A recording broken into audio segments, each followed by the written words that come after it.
5M588-735 A and B.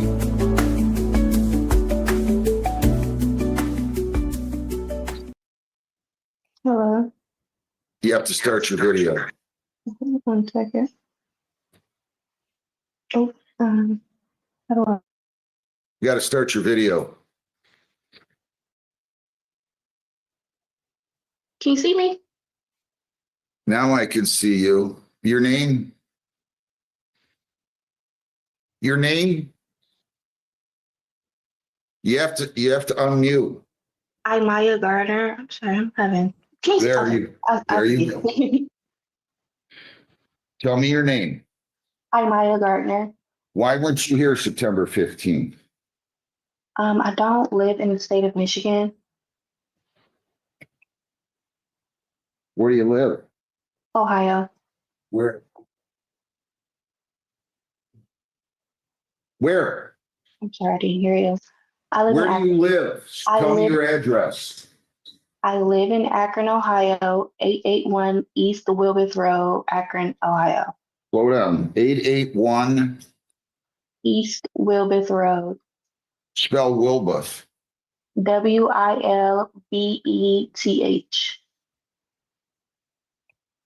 And that's in Akron. And what's the zip code? 44306. 44306. 06. You're charged with operating a license without a person and speeding. You went into default when you didn't show up September the 15th. You have the right to an attorney. If you want, I will give you an attorney to represent you. Would you like an attorney? Yes. I'm sorry? Yes. Okay, stay right there. I'll send you we'll give this to a lawyer. Just have to be patient. The lawyer will be in to speak with you shortly, okay? Okay.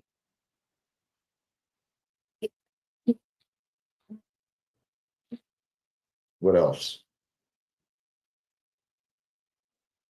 Good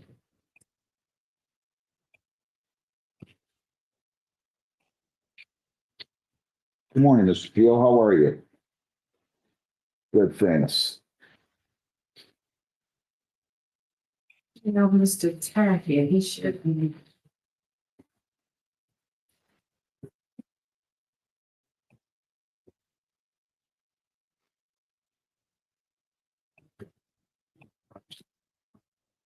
It's closed. The night there's a 19. Oh, see. So he's in custody now, so. Yes.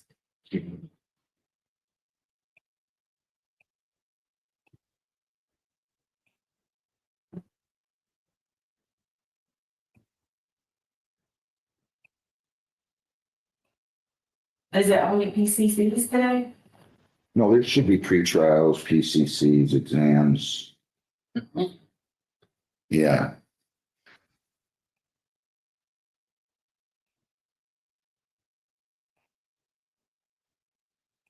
Good morning. Judge? How are you? Good, thanks. What a pleasure. Pleasure's all.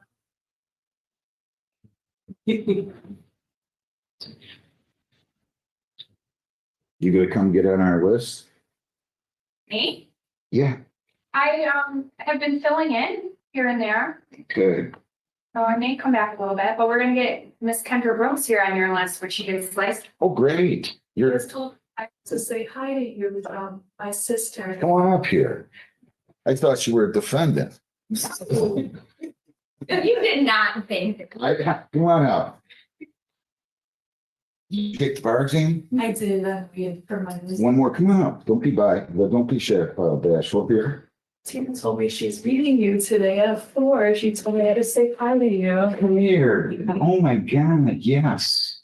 I'm glad you're gonna be with us. You're gonna come in here and try to get in our MIDC? Yeah, I'm open to going wherever. I'm not sure where she won't let me 5 bucks. That's even this, I think, first name's Kendra. Yes, Yeah, meet with her at 4 and there's Pawaki.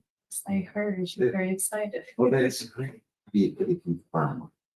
I hope it went well. It's hard to say. It's hard to tell. That's a tortuous period waiting from July to end of October. When do they expect to come out? I guess last year came out October 16th, so that makes me a little more nervous since that's the next Great.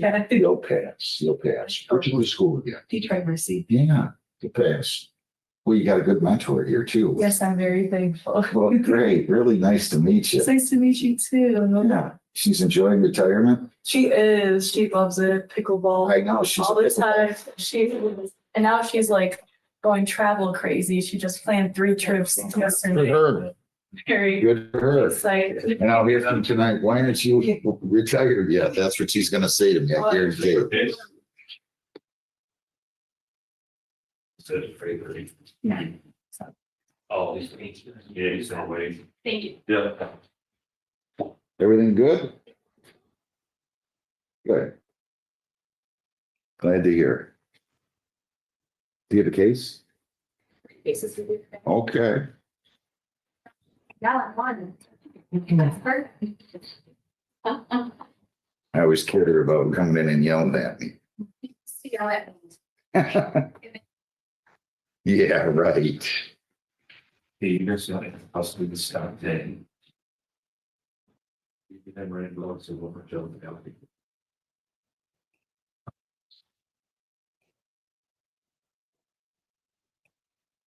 James Mohammed got in here a little late today. What's that? I'll bring some. We're ready on that? No, When they pop in? They don't even have to call. Okay.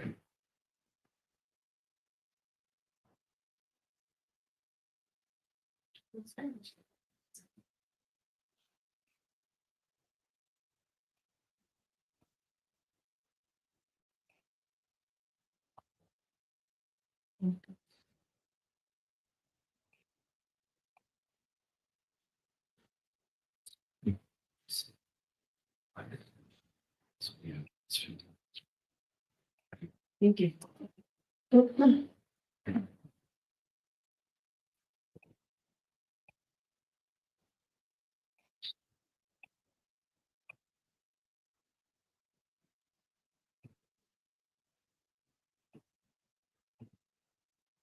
Counsel, you can come in here, Mr. Muji.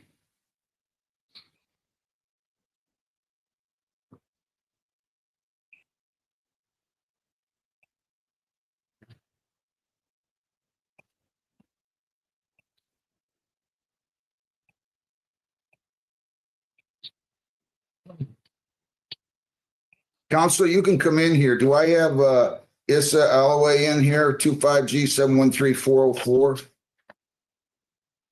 Good morning, counsel. Your appearance? Good morning, Your Honor. Abdullah Mugni, P number 85374, here on behalf of Isa Alloway, who appears in my office. Isa, could you please say your full name for the record? Isa Holloway.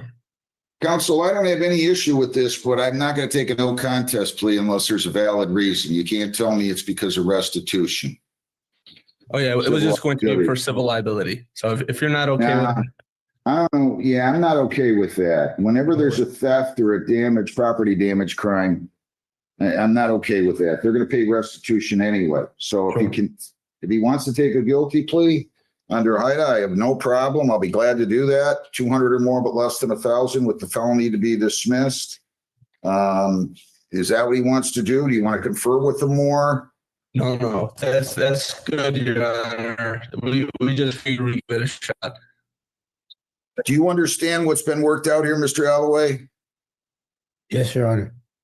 So I was telling your lawyer, I'm not going to take a no contest plea on something where restitution would be required anyway. So I'll take a guilty plea. I'll take it under HIDA. If you plead guilty here, the possible penalties are up to $200 fines. I'm sorry. If you plead guilty here, the possible penalties are up to 1 year in jail because it's being reduced from a 5-year felony to a 1-year misdemeanor. Fines 1,000, costs are all 3 of those. You understand that? Yeah. Yes, Your Honor. And you understand that one of the terms says restitution of $1,000 due at sentencing. You understand that? Yes, Your Honor. You agree to that? Yes, Your Honor. Are you sure you can pay that at sentencing? Yes, Your Honor. All right. Because I'm going to hold you to that. I'm going to expect you to pay that on the date of sentencing. You understand that? Yes, Your Honor. You have the right to a trial in this case. If you plead guilty, you're giving up your right to a jury trial. You're giving up your right to a trial of any kind. You're giving up the right to remain silent. You're waiving the requirement that they prove you guilty beyond a reasonable doubt. You're waiving the presumption of innocence. You're waiving the right to testify or remain silent at that trial, understanding that your silence would not be held against you if you choose not to testify.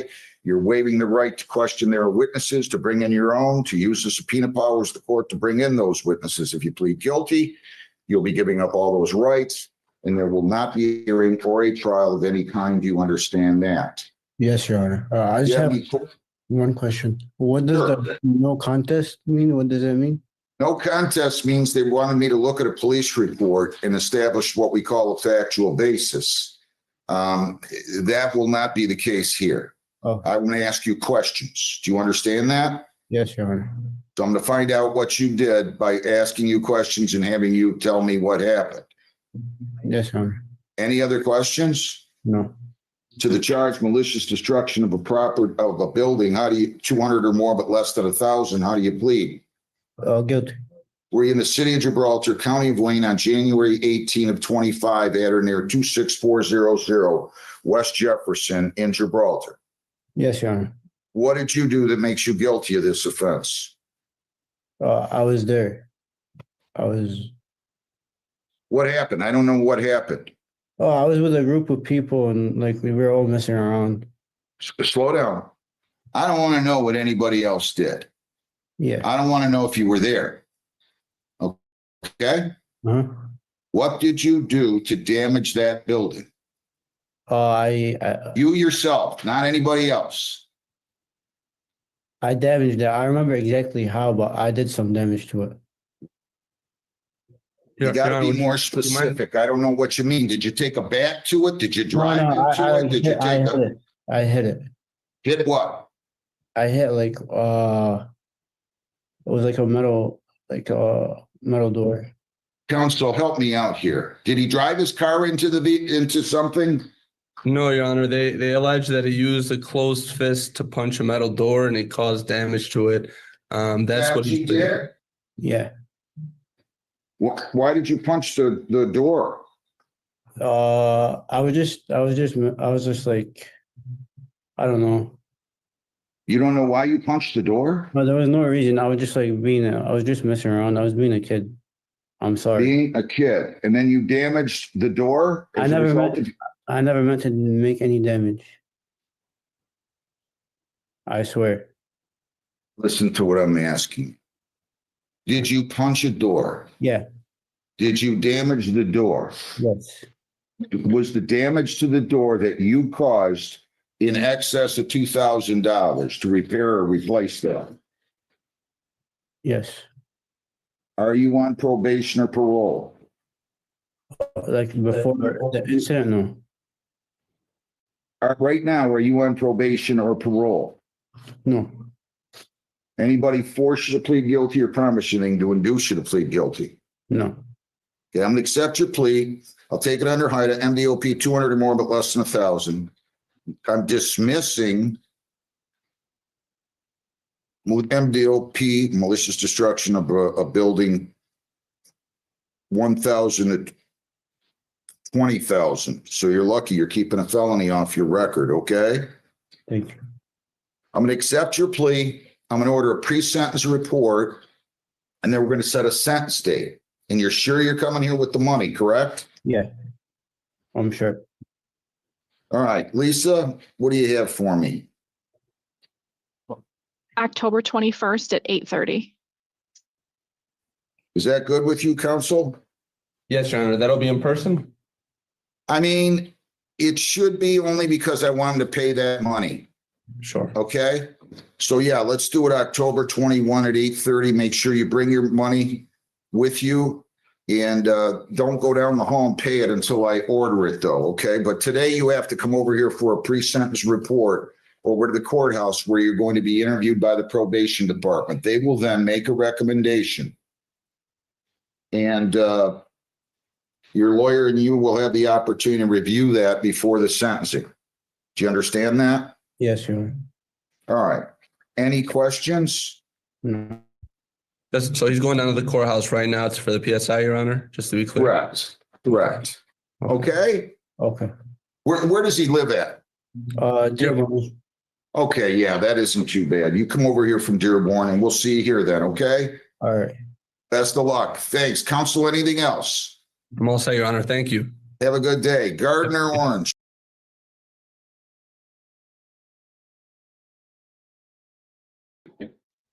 We're both here. And Your Honor, I think we're on your docket is some status checks. I don't know. what's the status?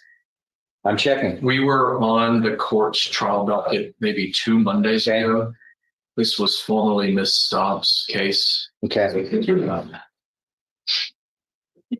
What are we doing? What are we going to do next? Yes, we need to go back on the trial docket. My position was that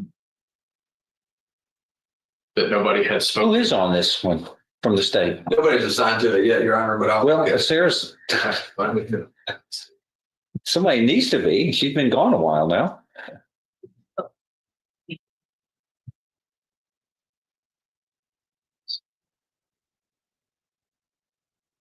I think that's what it is. I want to make sure that we got somebody assigned and that we've got a direction.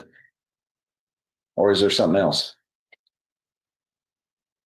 Nobody's talking. I mean, not that I'm All of the aware ones of that- it. I wasn't assigned to me, so I'm not sure. I don't want to speak for the state.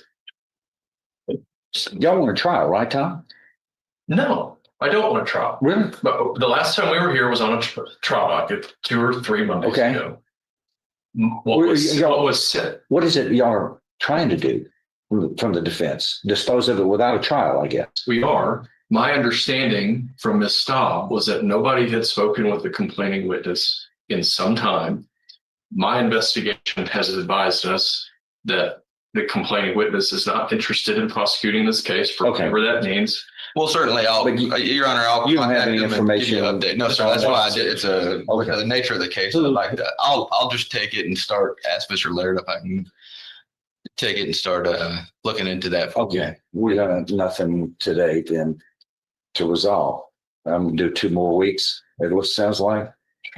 I Okay, don't say nothing. I think sometimes a check on a case like this is helpful for both sides. well, we need to move one way or the other. That's or else we're all spinning our wheels. And I think now Dan's taking Yes, Your Honor. the case, accepting it, and now we know for sure somebody's got it and it's got their attention.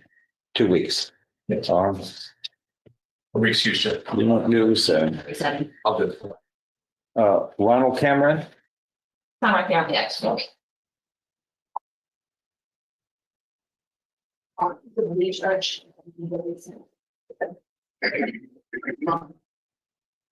Which one's our? The yellow one. So thank you. Bill. you're Ronald Cameron, Yes. and Ms. Minaldi is here representing you. Does the defendant waive a formal reading of this indictment and the arraignment here? Can we proceed in summary? Yes. In summary, this indictment alleges that on or about February 8th, 2025 in Jefferson County, Texas, you operated a motor vehicle in a public place while you were intoxicated. Paragraph 2 goes on to allege that you have 2 or more prior DWI, driving while intoxicated, convictions, 2006 out of I think In my surrounding. county. Over here. Where's your right hand? And swear or I have the truth on the truth and then the truth shall be God. This is misspelled. Right, my truth. Place it flat right there. No, yeah, I gotta need it pretty dark. Here, right here, right here. County is misspelled and first in the conviction. Any objections to correcting them? No, no, Joe.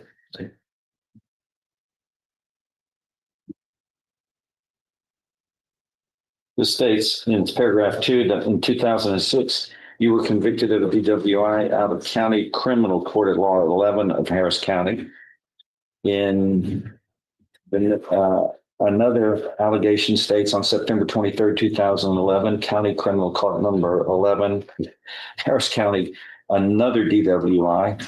And then in 2017, the 344th District Court of Chambers County, Texas, you were convicted of a DWI. So that's 2 or more. Paragraphs 1 and 2 constitute a third-degree felony, which means you face no less than 10 or more than 10 years confinement in prison, and a fine up to $10,000 can be assessed. Do you understand? Yes. An agreement's been reached in your case where you would be pleading guilty and sentenced. Is that 2? That's correct. 2 years in prison. Is that your understanding of the agreement? If I follow this, you have no right of appeal of your case. Do you understand? How do you plead to this charge, guilty or not guilty? Are you pleading guilty voluntarily and because you are guilty? Yes. And paragraph 2 of this indictment, which alleges these prior convictions of DWIs that we went over, are those allegations all true and correct? And are you pleading true and correct to those allegations voluntarily and because those allegations of prior convictions are indeed true? Show you what's marked as State's Exhibit 1. Did you sign that document voluntarily? Understand it? Discuss it with your attorney? Are the contents true and correct? State's Exhibit 1 tendered in? No. Without objection, admit. This states you are mentally competent to enter your guilty plea. It's freely and voluntarily made. You know what you've been charged with in the indictment and read to you. You've read it. Yes. You were guilty of the crime charged and any lesser included offenses. You were giving up your rights to a jury trial and the rights to the appearance, confrontation, cross-examination of witnesses. Totally satisfied with the representation provided by your lawyer. All true, so help you God. Yes. State's Exhibit 1, part of the record for all purposes. Is a pre-sentence report waived here? Yes. I'm going to accept his guilty plea and find that the defendant is pleading guilty voluntarily, knowingly, intelligently. He's mentally ill. He's mentally capable and competent to enter his guilty plea properly. There's sufficient evidence supporting your guilty plea from State's Exhibit 1 admitted here to find you guilty beyond a reasonable doubt, and I so find you guilty beyond a reasonable doubt of this third-degree felony as described in paragraphs 1 and 2 of this indictment. Following this agreement, you were hereby sentenced to confinement in the institutional division of the Texas Department of Criminal Justice to serve a term of 2 years. Do you understand what has happened today, sir? I presume you're going to be taken into custody at this time. Yes, Judge. And you'll be given credit for whatever time you had served in accordance with this case. Okay? Thank you. That is all. Lucrease Jackson. Yes, Your Honor. Mhm. Hi, Mr. Wood.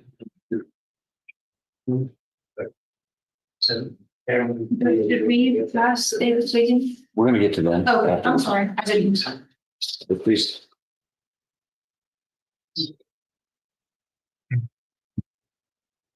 '25 CR 771, you were Lucrease Jackson? Yes. You were charged here in the second-degree felony of aggravated assault with a deadly weapon, and that was indictment handed up on a date that I don't know of because this is the date. Oh, June 25th. This was Mr. Ham's case, but I'm stepping in, Your Honor. I believe there were some GPS issues, but I think they've been addressed. My understanding is that that's been addressed, and I think that was the biggest concern for Mr. Do we need to do anything in this area? No, Your Honor, that's what he said. As long as that's been addressed, he's. And Johnny's confirmed and that has been addressed. Okay, then go and say more. Yes, sir. Thank you, Your Honor. Okay. David Wiggins.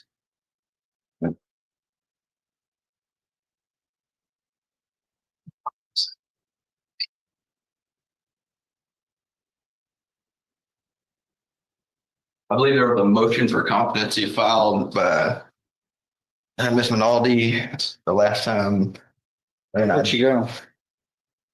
Not here. Oh, well, let's go to Billy Woolley. Is anybody here for Billy Woolley?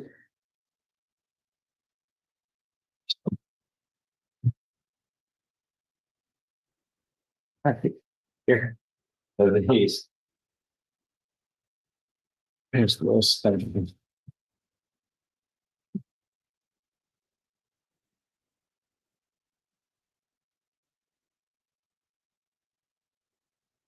But I don't want to slow everyone with him.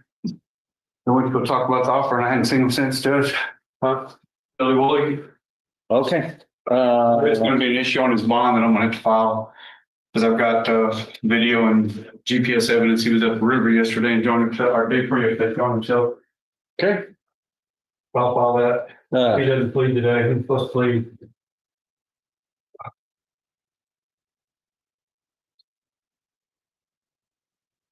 Okay, let's get to something else then. This thing on Daryl Johnson. On this case, let's move to that then. Well, you're the only one here. Yeah, Mr. Jeffries, and you're right side. Yes. Yeah.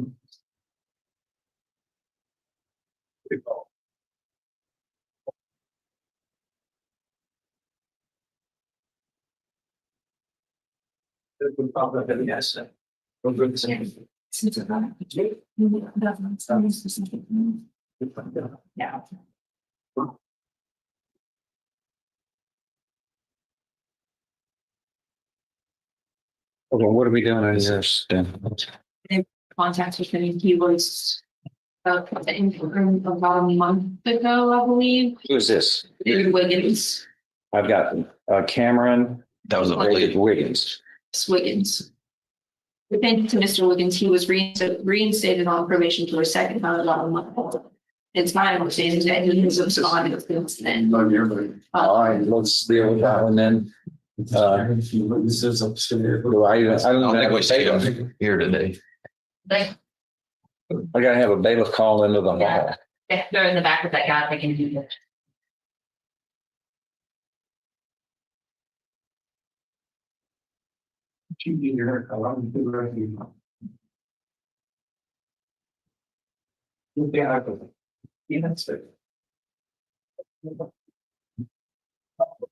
I need a bailiff's call.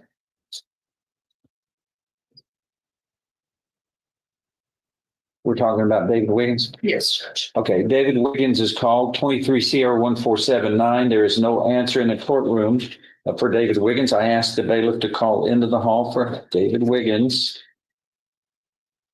Davis calls number. David Wiggins.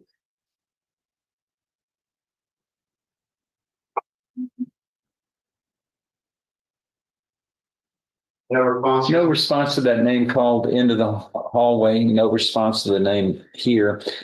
Defendant has failed to appear at the 9 o'clock docket, and it is now 9:25. And what says the state? Yeah, Your Honor, we'd asked for a bond to be revoked and What is the issue?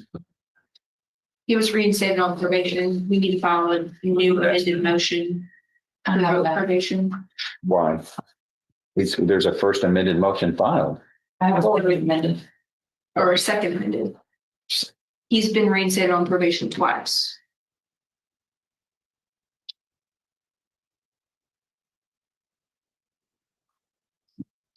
Okay. So second amended is in your hands, Yes. but it's not in my hands yet. It's not filed. It's not. It's not filed. It's going to be filed today. Well, I emailed last week and I guess I just brought the copy today, just in case you hadn't. No, it's not in the file. Let's see. And it's a second amended, not a first amendment. That's all I have is first amendment. That's the most updated one. Yes. Okay, so a warrant will be issued for his arrest. There will be no bond. He's on regular probation here. I believe that's Yes, it's correct. 10/10 is what this. I think we converted it this last time. Because he was on deferred initially. All right, and he's failed to appear, so there's no bond on this under these circumstances, his failure to appear, and then a second amended. What does the second amended allege that's added? Failure to report, rule number 4 and rule number 35, which is failure to pay fees. Sustained allegations. Okay. All right, then the warrant shall be issued for him, and we will accept that filing. Ronald Cameron. Please.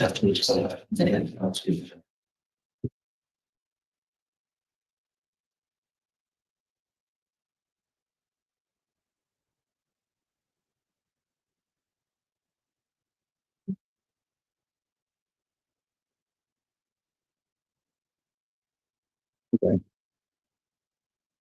do you need? Anything else on yours before we go to some others? Thank you. Okay, and what are we doing on Woolley? Your lawyers are somewhere? I don't know where Mr. I think we need to call out. They're here, right? They were here. Can we call you on? Yeah, Billy Woolley, that's what we need.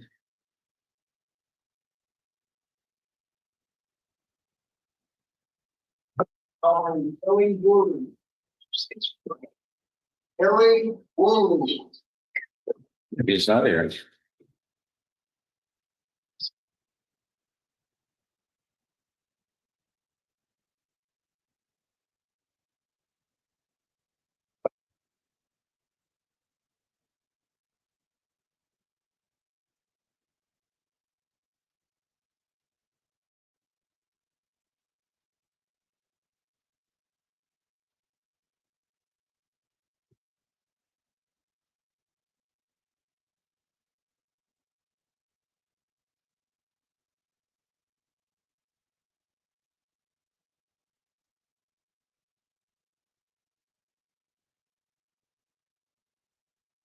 He's here, Your Honor. He's gone. We got a clean agreement. He's got, you've already given him 180 days upfront jail time on the other.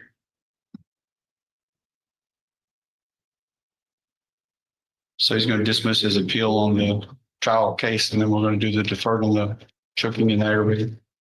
Okay, so which cases are going to be dismissed? The theft and the sexual assault, since I've already got him registered as a sex offender on the other one. There's two assaults. There's an aggravated assault and a sexual assault. I've got two. Well, there's family violence. He's pleading to the aggravated assault and the family violence choking. Okay, which one? What are those numbers? You know? Okay. Gonna be The 3668. assault family violence is 3669 and the aggravated That's- assault 668. Those are the ones he's pleading to. Sexual assault is going to be dismissed. Yes. I have the aggravated time come on. Okay. I'm gonna, get those. No. Think the. We gave him. 55. Not the.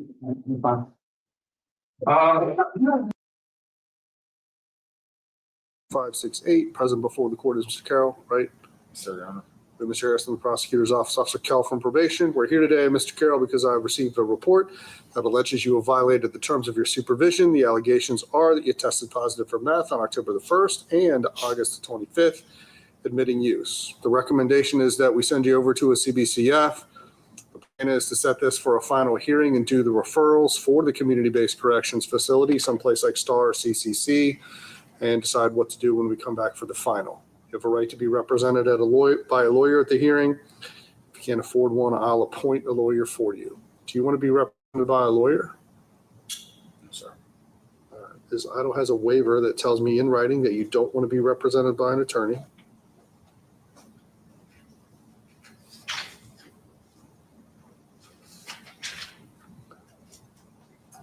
Yes, sir. Oh, did you say yeah? I'm sorry, did you say yes? No, I don't. Oh, okay. I just want to move on with it.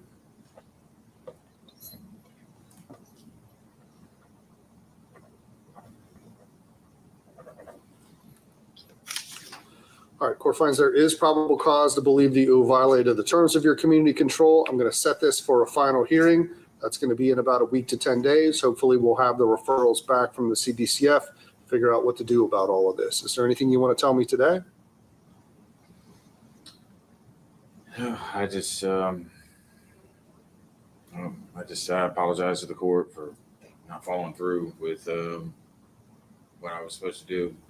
today was the day I was supposed to get off of the ankle monitor. You would put me on 90 days on the ankle monitor, and today was the day that I was supposed to get off of it. And I don't know.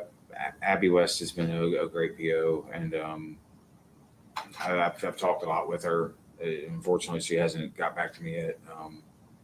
I just wanted to kind of call her, see where her head was at on everything. And Her plan is the CBCF. I know that the coach came out and evaluated for the partial hospitalization, but she does not think that that is a long enough or an intensive enough program. That's where she's leaning. At least that's what she told me. So we'll figure this out. She'll be at the final. We'll figure this all out then. She is not ready to give up on you, which is a good thing for you, because I don't know that I was ready. I mean, I was ready to give up on you when we were here in July. yeah, But she seems to think that there's still more work to do. So can I add what is a CBCF? CBCF is a community-based corrections facility. That is an inpatient treatment facility that lasts anywhere from 4 to 6 months. So it is a step behavioral type program. It's both drug and alcohol based and behavior modification based. So when you go, you start, you work up through your levels. So when you get out, sort of depends on you. The STAR program is our sort of preferred one right now. There's also the CCC program. We don't send anybody to River City. They suck. The STAR program is out in Franklin Furnace, I believe. It's out there. And that's close to where. Do they do?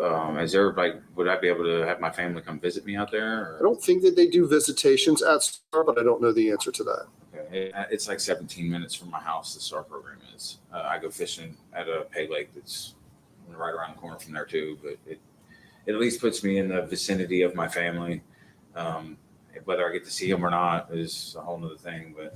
But also, if we get you, STAR might give you a leg up on getting some sort of community-based program, sober living, something when you get out of STAR, that might help to have you a little more geographically focused if that's where you're going to end up. Yeah. I was about to ask you. I was going to ask you something else, and I forgot what it was. You said a week. So I'll be back here in about a week to 10 days. Probably late next week. Okay. All right. Okay. All right. We'll see you then. Thank you.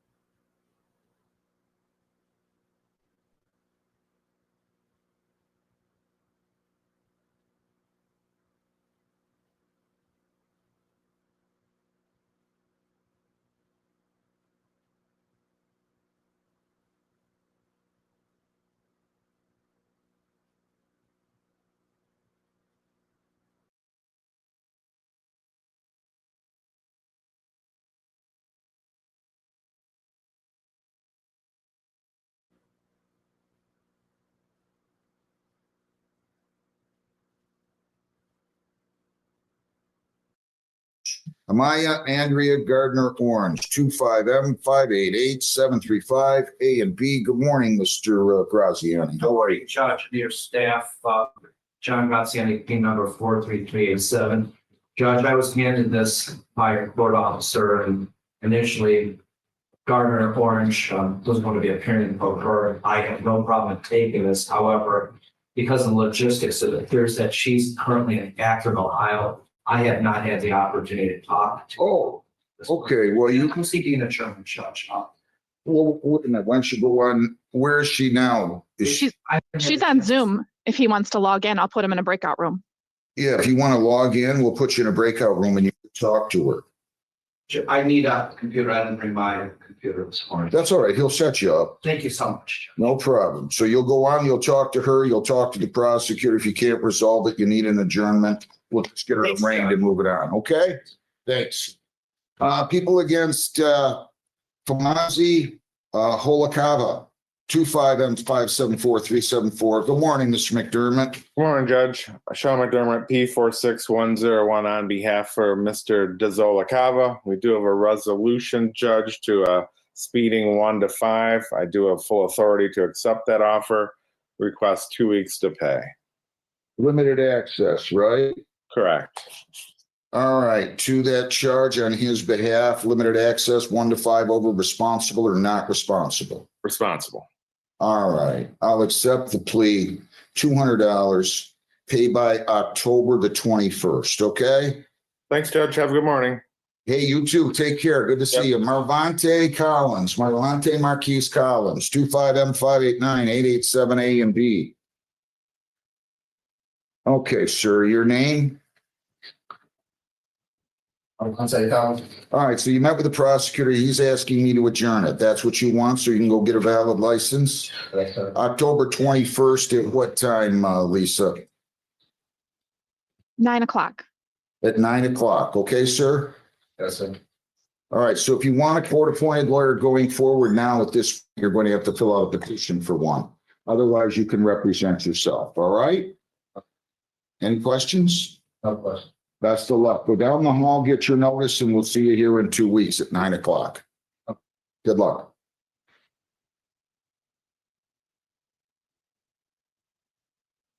You waiting for something, Ms. Patillo? Waiting for Ms. Brownstown, and Mr. Tackett.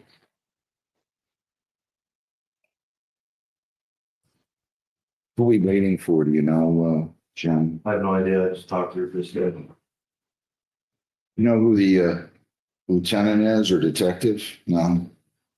It was a lady that initially. You have that file, let me look at that, see if it's 2 hours income. 2 hours, I can keep it.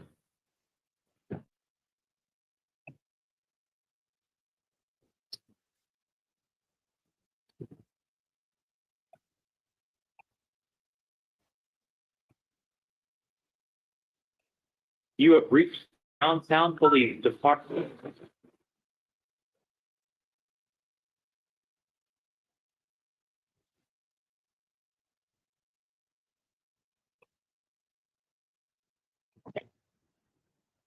South Dispatch, can I help you? Good morning. Can you call over to Brownstown? This is Judge McNally and tell them I'm ready on Tackett. We need somebody to log on with the defendant. Judge, he's back there. They must be having some difficulties, but I will get on them for you, sir. Thank you very much. All right, thank you. Have a good day. Bye-bye. Bye. All right. Keep it against Flowers. Brandon Van Arn Flowers, 25B7169041. I'm going to need Ms. Belcher.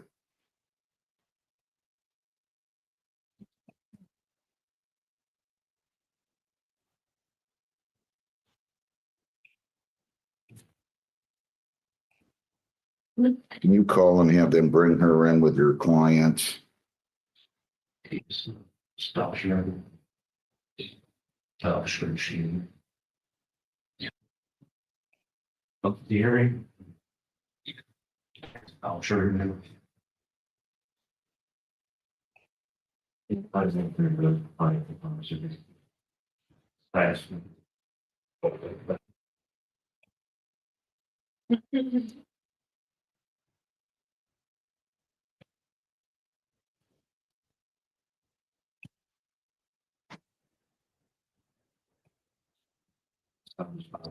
Okay. People against Scott Luke Tackett, 25B149006 A and B and 199714701. Can you widen that screen, detective? I don't know. It looks like there you go. That's better. Thank you. Sir, your name? Scott Luke Tackett.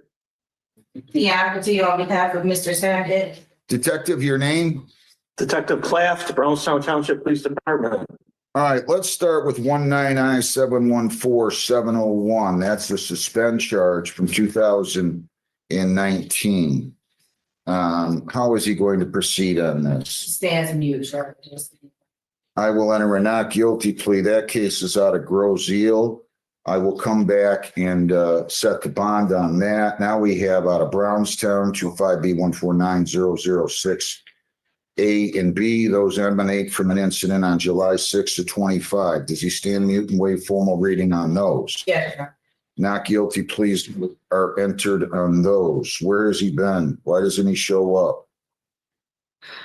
So, Your Honor, he actually has some issues in the circuit court. He's up for a probation violation for felony delivery on October 17, 2025. He is working. He has 2 minor children. He just has a lot going on right now. He wants to handle the matter. Mr. Tackett, do you live on Richter in River Rouge? Oh, yes, sir. Where have you been? I've just been working and taking care of my kids. I've been trying to figure this life thing out. He indicated to me that he doesn't have $150. I would ask if the court would be willing to do. No, he's not going to do this. You've had a case since 2019, young man. You haven't shown up on 3,010% on that, 3,010% on the case out of Brownstown. You cannot leave the state without the consent of the court. You cannot violate a law. You must appear in court as directed. I'll give you the earliest pretrial date. You're going to have to post $600 to secure your release. Do you understand that? Yes, sir. You have to stop this nonsense. Yes, sir.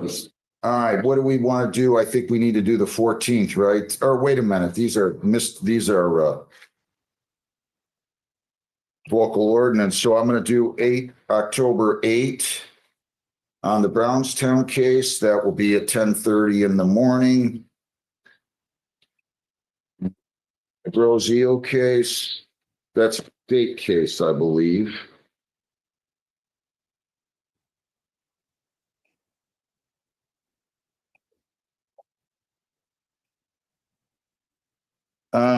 Lisa, somebody wrote down. Okay. We're doing it October 14th, right? Yes, October 14th, 8:45. October 14th at 8:45. So I hope you can post. You're going to have to post $600. Did they change the formatting over there, detective? I don't know what's, it looks a lot different to me. Your Honor, we had a new phone system installed, and I think there's been some issues that we're working on. Okay, good enough. Any questions, sir? You cannot leave the state, cannot violate. You must appear in court as directed. If you want a court-appointed lawyer going forward, you're going to have to fill out a petition for one, and you need to post $600 to good luck to you. Thank you, Your Honor. Thanks a lot. Okay.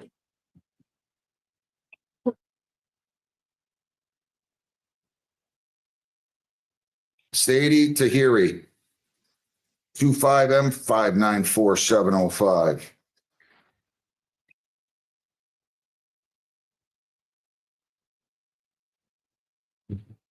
Mr. Jadala?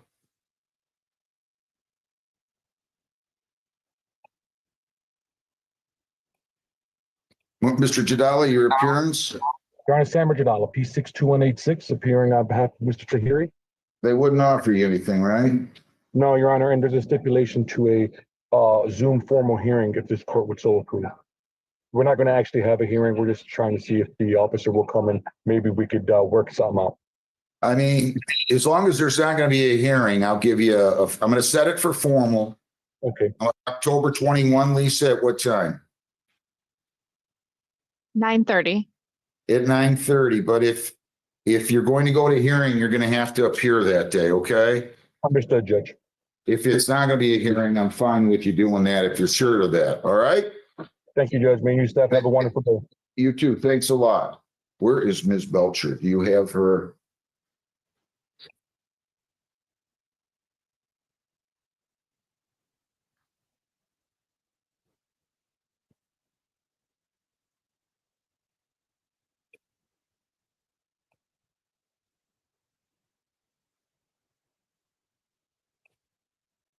It's wrong. Do you have, is Ms. Belcher in there? Oh, no, Your Honor, she's not. Want me to go find her? Yeah, ask her to come in with Mr. Flowers and Gannon if she's ready. Okay. Thank you. There we go. Thank you. Hello? Ms. Gardner, just wait. I don't know if you've talked to your lawyer or not, but we're putting you in a breakout room if you haven't. Okay, I haven't. So have you had a chance to talk to her yet, Mr. Graziani? No, they have to join the breakout room. Oh, okay.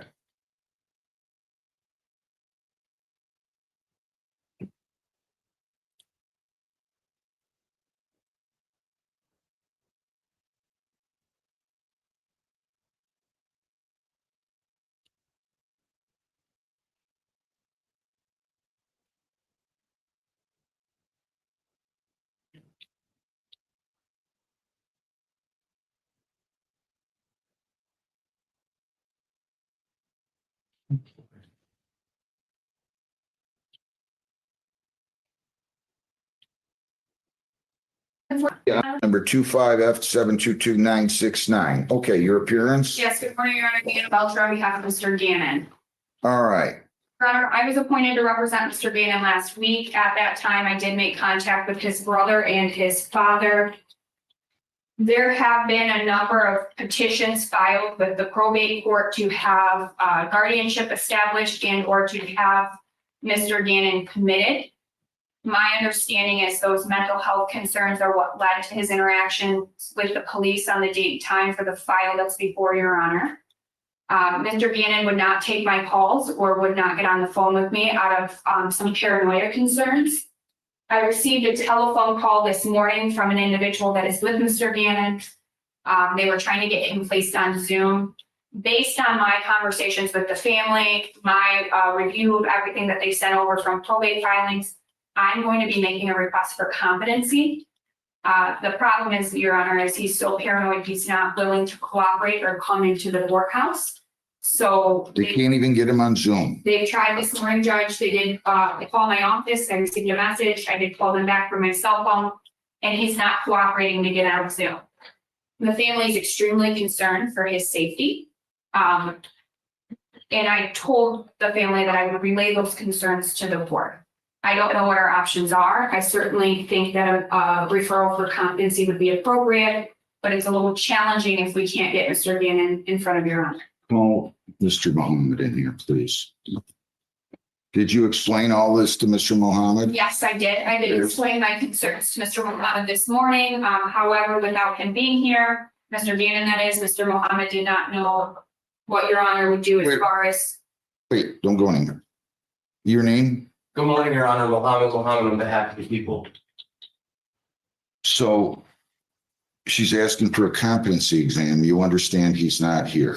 Yes, so I was informed that the defendant is not here, but at that time, the case was not going to be called, so I didn't know if it was going to hear at some point.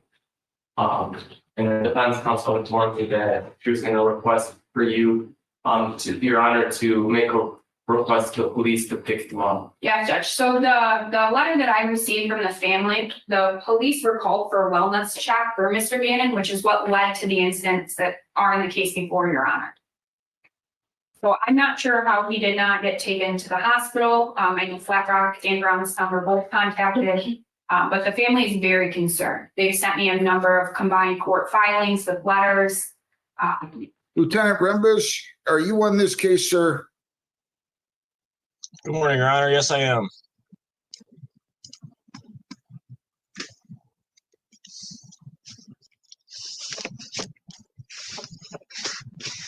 Well, it sounds to me like there's a potential that person or property will be endangered if a warrant is not issued immediately.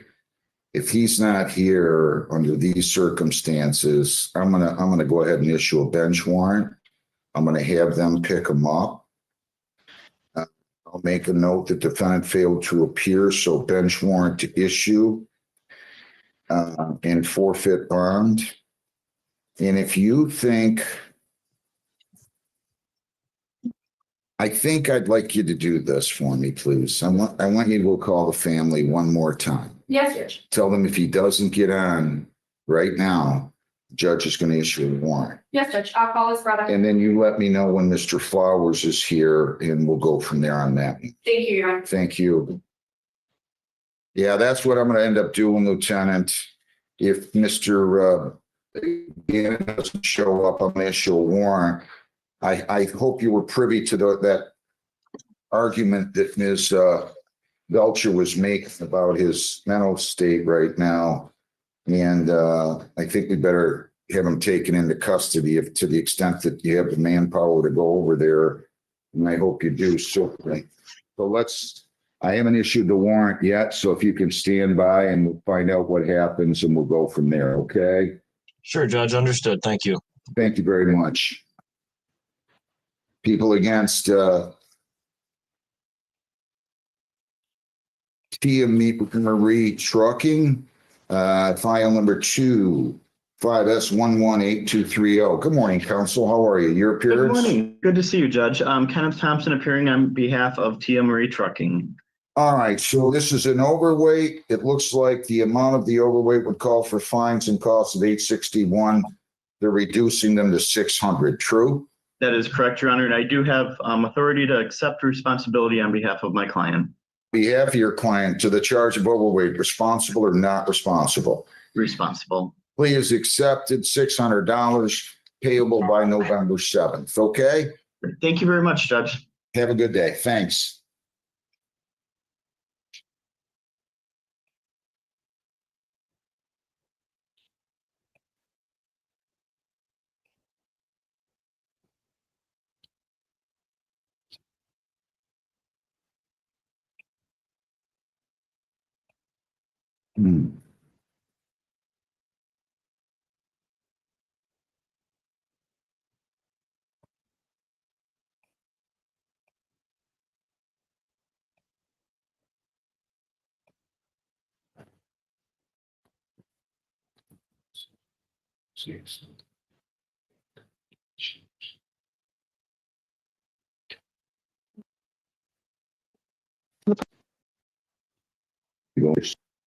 All right, I'm gonna get off. Let me know when something's ready. Yep, we'll do. Yeah, okay.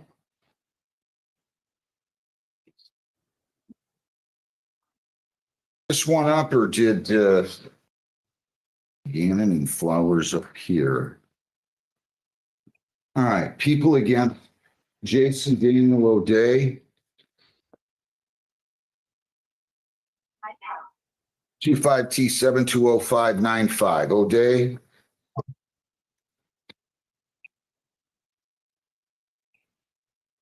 Turn my audio off. This is Ed Nyko, P42017. Good morning, Your Honor.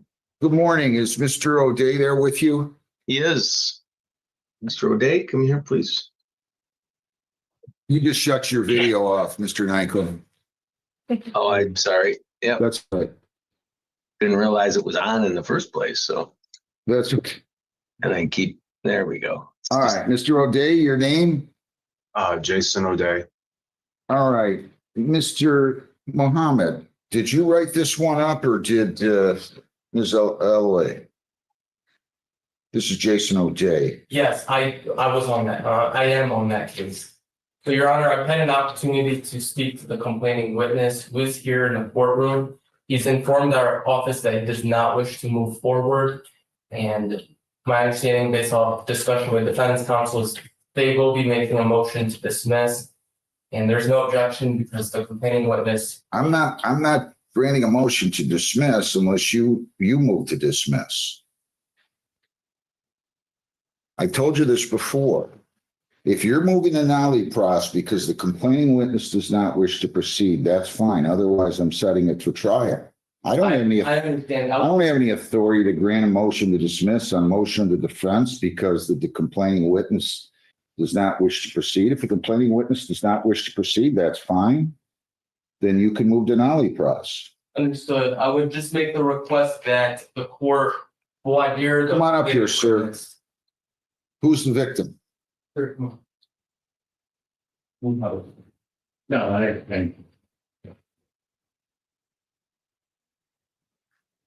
Okay, sir.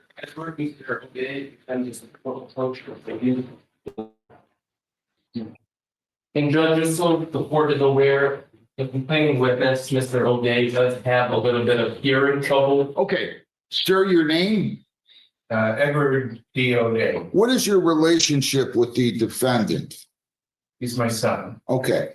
The prosecutor tells me that you do not wish to proceed, that you don't want to go forth with this prosecution. Is that correct? Yes, So you want him to dismiss the case? yes. You move to dismiss the case? Just a couple more questions. Sir, are you making this decision freely and voluntarily? Yes. Were you threatened or harassed in any way to come to this decision? No. Your Honor, at this time, the people are unable to move forward without the cooperation of the complaining witness and I would move to dismiss the case. Case dismissed. Take out all the bond conditions, Lisa, please. The bond was personal. So you're all set, Mr. O'Day. You're set to go. I hope you two will resolve any differences that you might have. No reason for a father and son to begin arguments and fighting. Good luck to you both. Thank you very much. Good luck. Thank you, Judge. Thank you. Thank you, Your Honor. Thank you. Amaya Andrea Gardner Orange, 25N588735 A and B.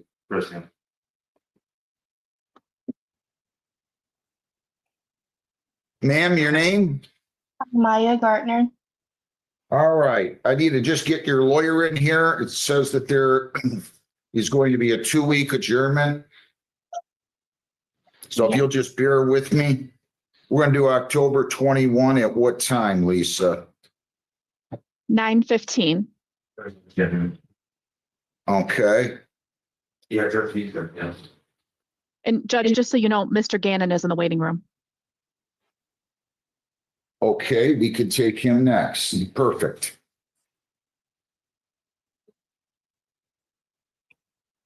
Okay. I need Mr. Graziani now. Yeah.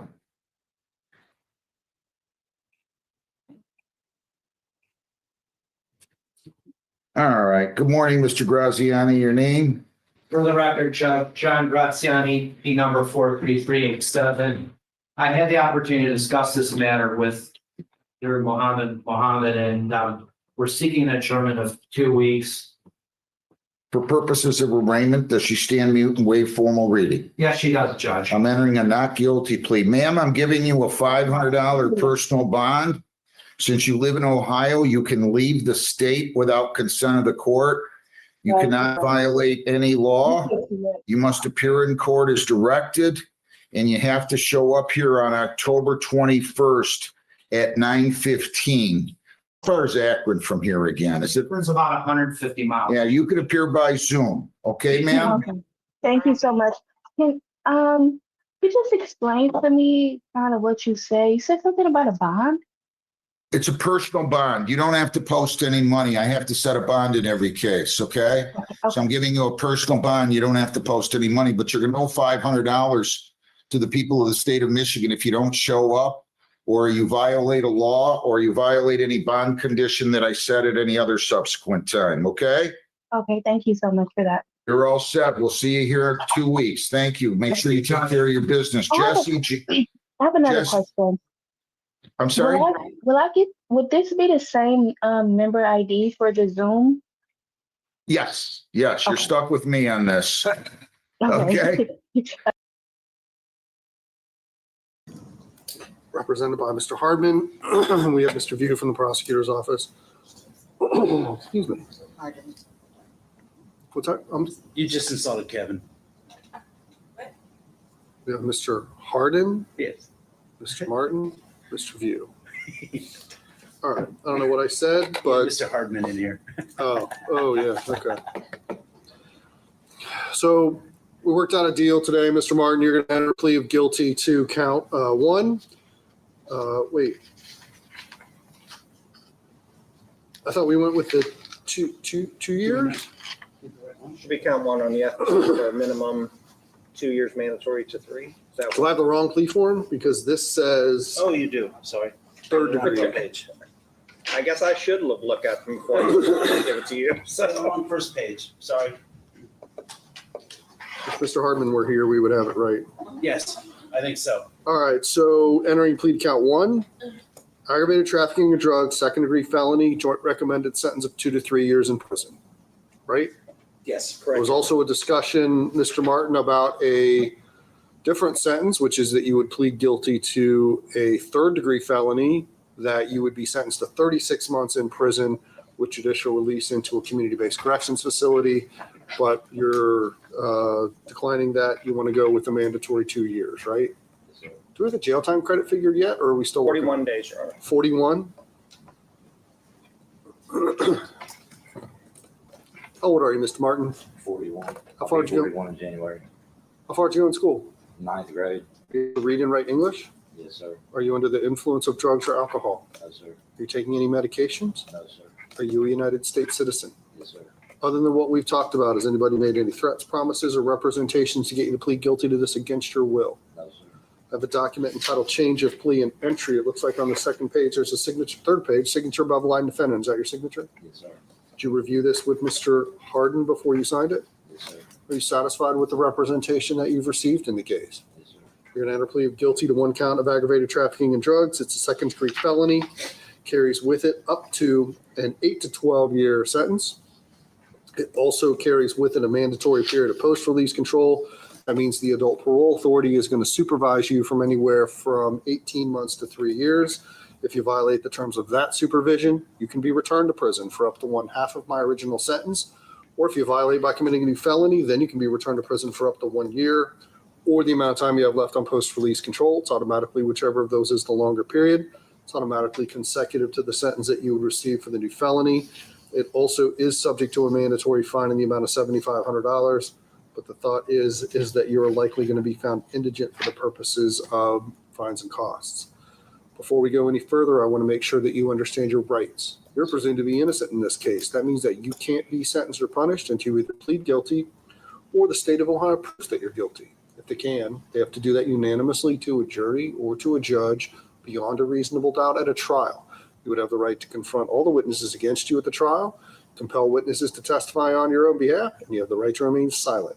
If you enter a plea of guilty to this charge, you're going to waive all of those rights. You're going to admit that you did it. We're going to get on to the matter of this 2 to 3 year mandatory sentence. Is that what you want to do? Yes, sir.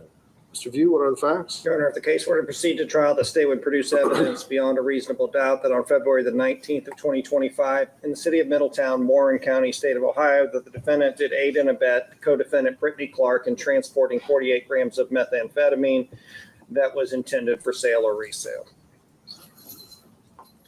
Mr. Harden, anything on those facts? Nothing on those facts, Judge. Mr. Martin, did you hear those facts? Yes, sir. Do you admit they are true? Yes, sir. Do you understand the right you're giving up by entering a plea? Yes, sir.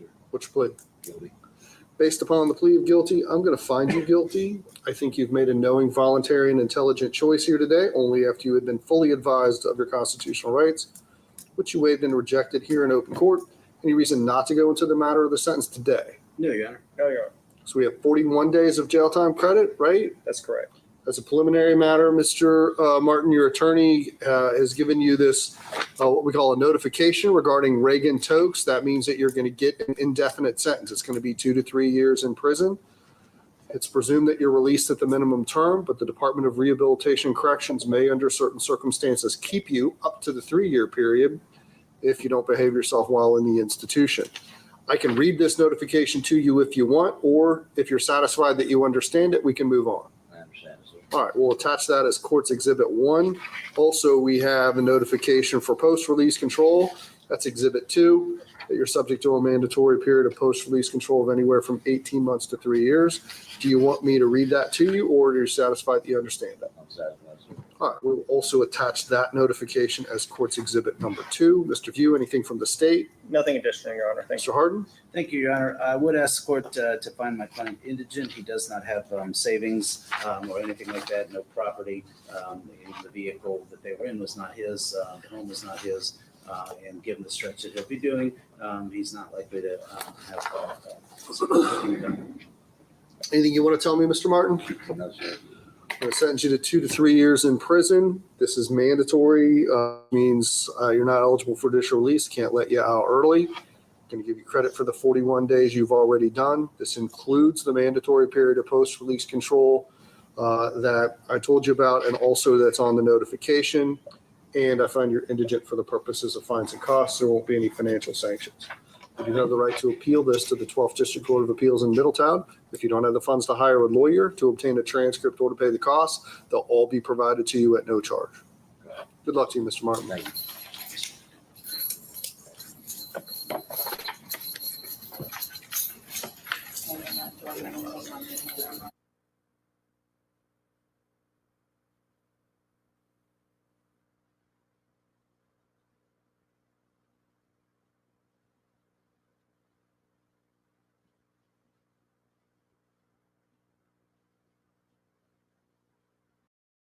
I walked into the clerk's office today. They indicated that he had called early this morning saying that his ride was having car trouble, but he was still trying to make it. That was at about 8:20 this morning. It's now 9:23 and he is still not here. All right, I'm not gonna make you wait. You've come all the way down here from your office in Kalamazoo. Is there any offer on the ordinance case? Yes, Your Honor, if you wanted to plead to the lesser charge of allowing a violation of the motor vehicle code and accept responsibility for the unregistered vehicle, we would dismiss the driving while license suspended. Oh, that's generous.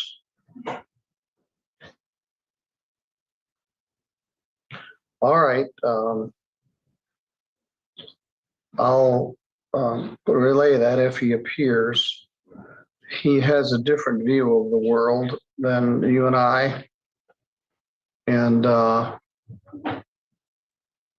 that's about his style to call and say, I can't be there. All right, thank you. You've been here an hour and a half and that's long enough and you can get back about your business. Thank you. Your Honor, if he wanted to set up for a trial, we would not object to a bench trial. All right. Thank you.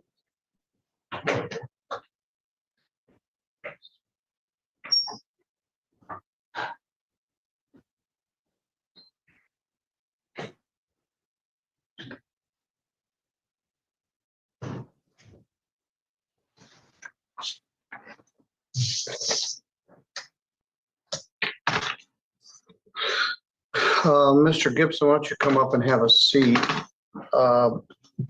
They may be having some trouble getting them to come.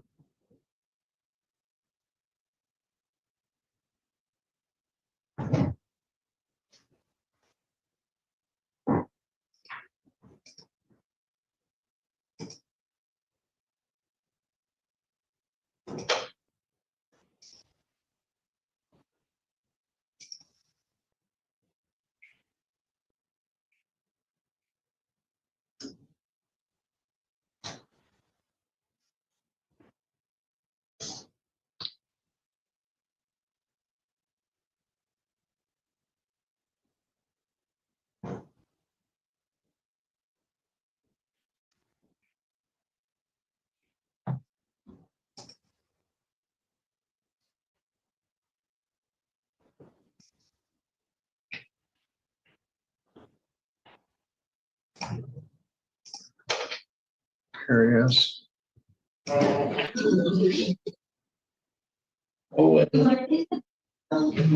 Good morning, sir. Are you Timothy Yoder? Yes, sir. I'm Judge Middleton. We've met before. Yes. I'm here with your lawyer, Mr. Paul Gibson. You can see him there on the screen. Also present is Chief Assistant Prosecuting Attorney Joshua Robert. This was the time for you to have a pre-exam conference in your case. Let's talk about your case for a minute. Well, I would like to go ahead and ask if I can, if I would be able to get Mr. Gibson removed from my case. We've had attorney-client relationship breakdown in the last case we had. He screamed at me, yelled at me, called me a fucking liar. And I just don't feel confident with moving forward with him as being my attorney. Excuse my language as well, you know, and it was just trying to get the facts out there. All right. Well, you and I have dealt with each other in the past and you've always been. All right. Absolutely. All right. You had a previous relationship with Mr. Gibson that did not go well. Did not go well at all, no. And I just don't feel that this is having him on my case is going to turn out in my best interest. where he will do his very best to, you know, to defend me. I just don't feel that it's gonna be a thing. All right. That means the case is gonna have to get adjourned. I'm willing to appoint another attorney, but we're gonna have to set the pre-exam conference for next week. So your case is gonna get backed up by 7 days. Do you have any objection to that? Absolutely not, sir. No, sir. All right, adjournment. Well, just if I may say, respond to that, Your Honor. Yes. I mean, I do not recall any incident that he's talking about as far as, so, I mean, I know I've represented him in the past, but as far as any, I don't see any conflict of interest in this case that I'm aware of. And I don't recall an incident that he's describing. All right. Well, I'm gonna be on the safe side and I'm gonna allow him to have another attorney. Gibson is released.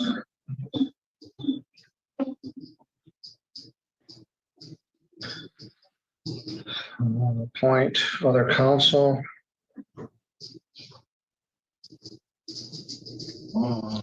And set pre-exam for October 14th. Got one preliminary needed for October 21st, 25 at, oh, the first one's at 8:30. Second one's at 1. I won't be here on the 21st, so this is just gonna, no matter how I slice it, it's gonna get bumped to Judge Pattison. All right, Mr. Yoder, I've released your attorney for his obligation to represent you in this case. We'll adjourn the matter for 1 week and new counsel will be appointed to represent you and they'll come out and see you at the jail. Yes, sir. Yes, sir. All right, you're good to go. All right, thank you very much. I'll see you. All right, thank you. Thanks.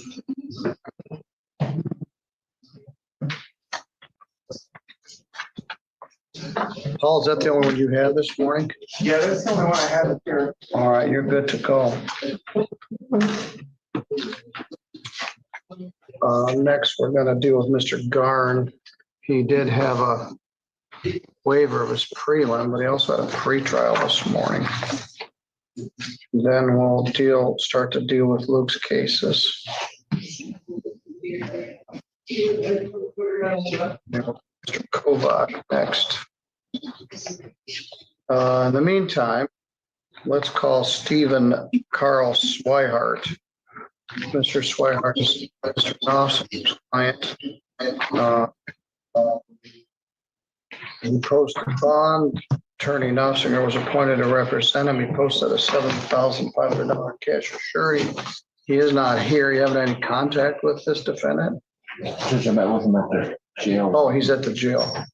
No, while he was at the jail. Oh, and then he bonded out. Yeah. All right. I had contact. Yeah, thank you.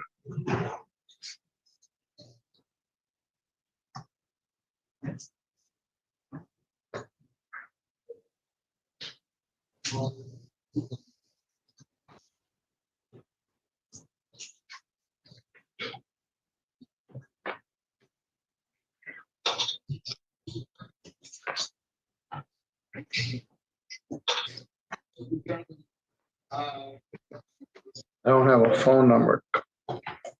Record made. I'm gonna do a bench warrant. Notice bond forfeiture.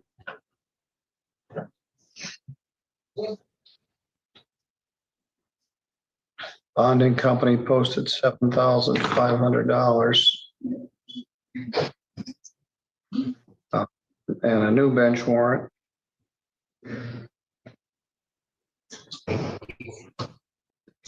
On 10,000. For surety.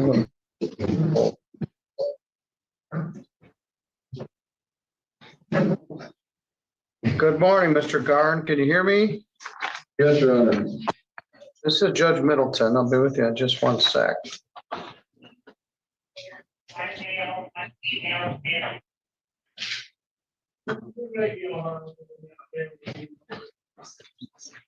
You had a felony matter this morning, possession of methamphetamine, and you waived preliminary examination in this matter. But there was also an old disorderly person charge hanging around. It's alleged that in September 23rd, let me actually pull it up.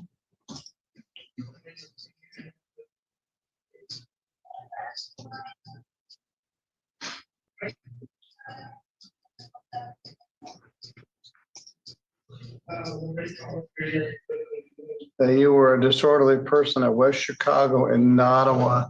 It's alleged you were yelling at people and intoxicated. You've been in custody now.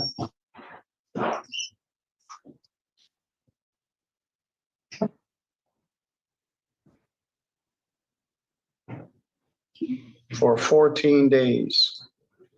I would represent to you the same thing as I did with an earlier defendant. If you plead guilty to this charge, I'm going to give you 14 days in jail, credit 14 days, the minimum allowable fine concurrent with your other felony case. Do you understand? Yes, I do. All right. Are you willing to plead to being a disorderly person in Sturgis on September 23rd? Yes, Your Honor. Anybody threaten you to get you to do that? No, but I was not made aware of it until just now. Yeah, the ticket's been lurking around here. I just wanted to try to deal with it today and get one more thing off your plate. Okay. You understand that if you plead to this charge, you'll be giving up your right to have a trial in front of a judge or jury. There will be no trial. Do you understand that? I do. If you had a trial, you'd have the right to be represented by an attorney. If you could not afford an attorney,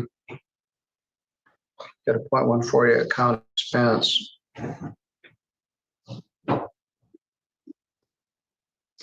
I understand, Your Honor. If you had a trial, you'd have a right to have any of the witnesses for or against you subpoenaed to come to court so they could be questioned under oath. You would also have the right to take the witness stand and testify on your own behalf, but you don't have to because you have a right not to testify. You did not wish to testify, the judge or jury could not hold your silence against you. And you have the right to be presumed innocent unless they were able to prove your guilt beyond a reasonable doubt. All right. Other than what I told you about what I'm going to do for the sentence, did anybody promise you anything to get you to plead to this charge?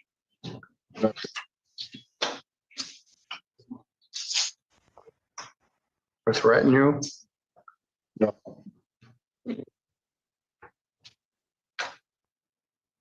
All right. Were you there in Sturgis on that day, September 23rd, yelling at people and being intoxicated? I was intoxicated. I don't exactly remember yelling at anyone specifically, except maybe the officers on scene, but. All right, that's probably good enough. 14 days, credit 14 days. I'm gonna make it concurrent with your felony case, which is 251635 FH. And the fine is 0, but the state costs are $125 or 2 additional days, which will get swallowed up by the time you're already doing. All right, Mr. Garnis, one last thing you got to deal with. We'll deal with your methamphetamine case in the circuit court. This disorderly person case is done and you're good to go. All right, thank you, sir.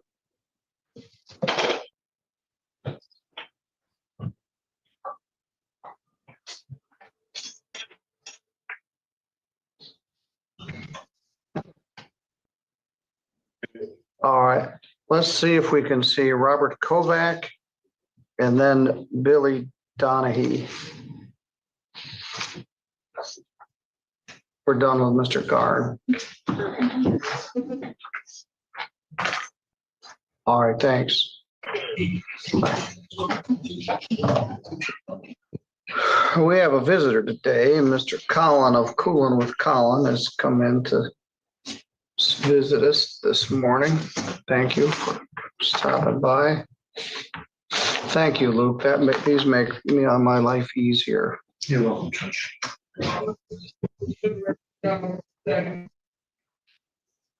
All right, Mr. Garn's got other problems than yelling at the cops while you're drunk is probably enough for a disorderly person.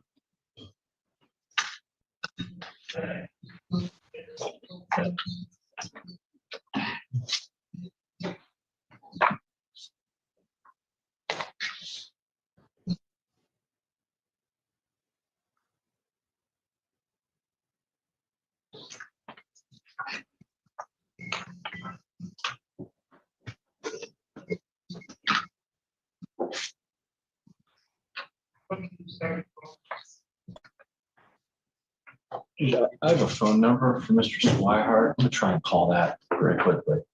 All right.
Judge, I got a hold of Mr. Swihart. He's on his way. All right, good. So I was surprised he didn't appear this morning. Thank you.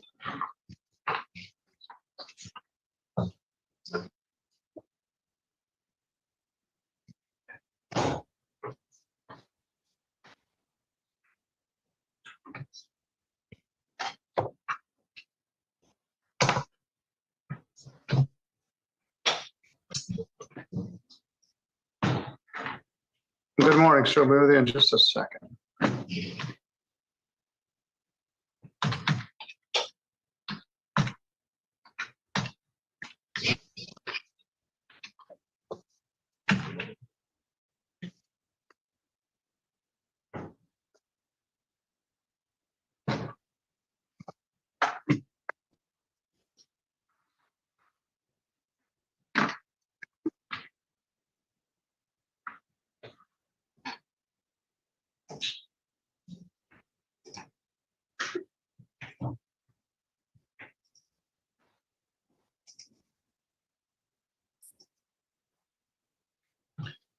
Good morning, sir. You Robert Allen Kovac Jr.? Yes, sir. We've met. I'm Judge Middleton. Your lawyer, Luke Knopfinger, is here with me, also Chief Assistant Prosecuting Attorney Joshua Robert. Mr. Kovac, you got charged in April of 2025 with retail fraud in the first degree. That's a felony. It's alleged that you were in the Walmart store in Three Rivers on that day. And you stole property that was worth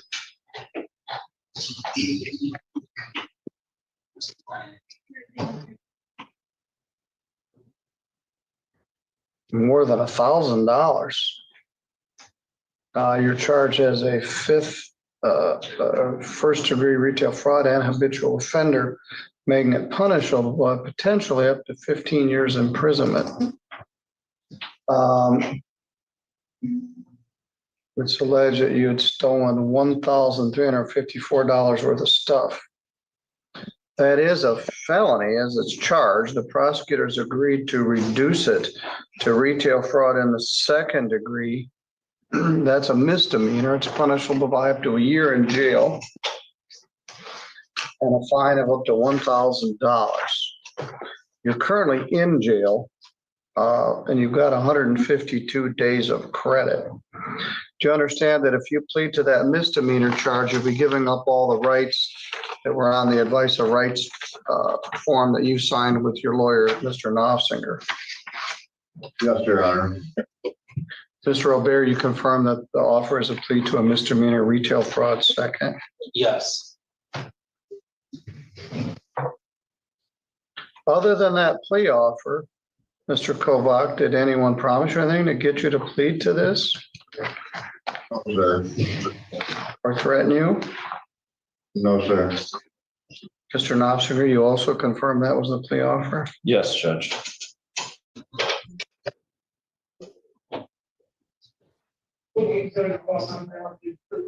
All right, Mr. Kovac, had you been in the Myers store back in April? And take items from the store worth more than $200? I believe it was Walmart, not Myers. I'm sorry, it is Walmart, thank you. Walmart store? Yes, Your Honor. What kind of stuff was it? I can't tell from the affidavit. It was a mixer, and a sound bar. Now, you were on bond on another case at the time this went down. Your conviction in circuit court was in May. Judge Stutzman sentenced you. Let's see what the status of that is. Yeah, Judge, he has been sentenced in that case. He has. And your out date is December 15th. And then he'll go to the probation center, Judge, and then 2 years of felony probation.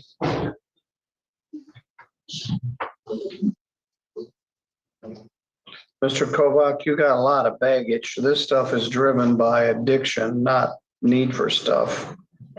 You stole the kind of stuff you could sell. But you got 152 days of clean time. Mr. Robert, I don't think was actually joking when he said he was gonna ask for substantial jail time and he was about on his way. What was your thought, Mr. Robert? 180 days? Yeah. Which may be somewhat moot, but it will, all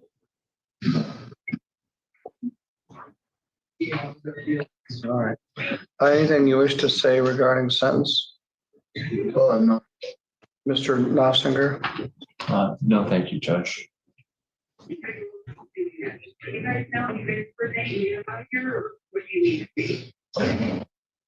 Anything you want to tell me, Mr. Clark? Sorry, you broke out. What did you say? Anything you want to say to me? I'm trying to get back to the Robert that I know.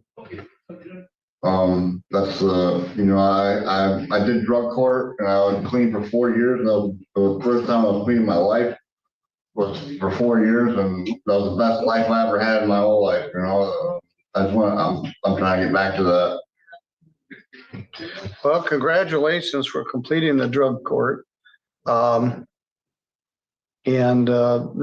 trick is you got to stay plugged into your treatment and support group.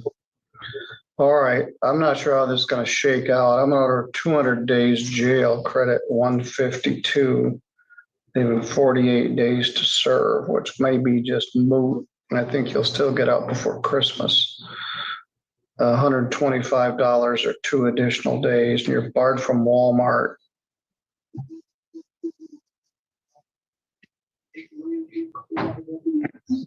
In addition to your drug addiction convictions, you got a lot of larcenies. and that kind of thing. You need to get back on track when you get out. The probation center is probably a good place to start. All right, Mr. Kovac, you're good to go. Thank you, Your Honor.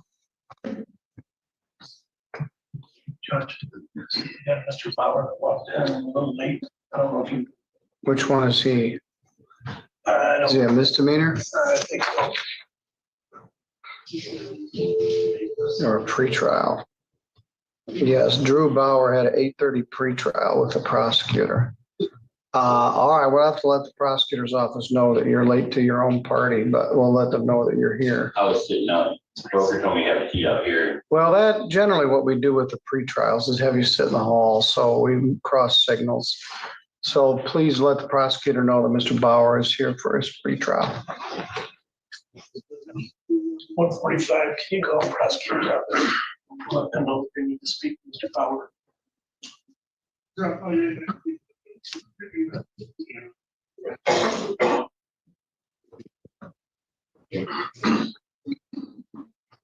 Mr. Bauer, you got the whole way. All right, thank you.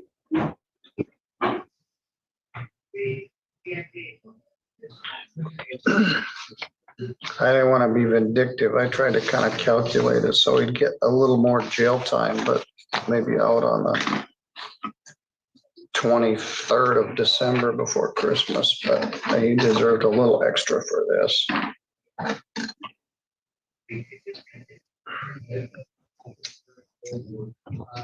All right, next up, we're going to talk to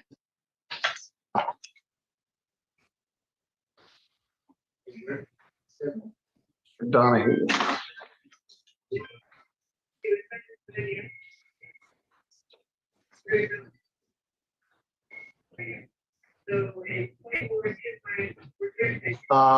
For our people here waiting, thank you for your patience. Today, we're going to try to do all the in-custody people first to free up the jail staff and make sure that they're available for lunch. 2, 3, 4.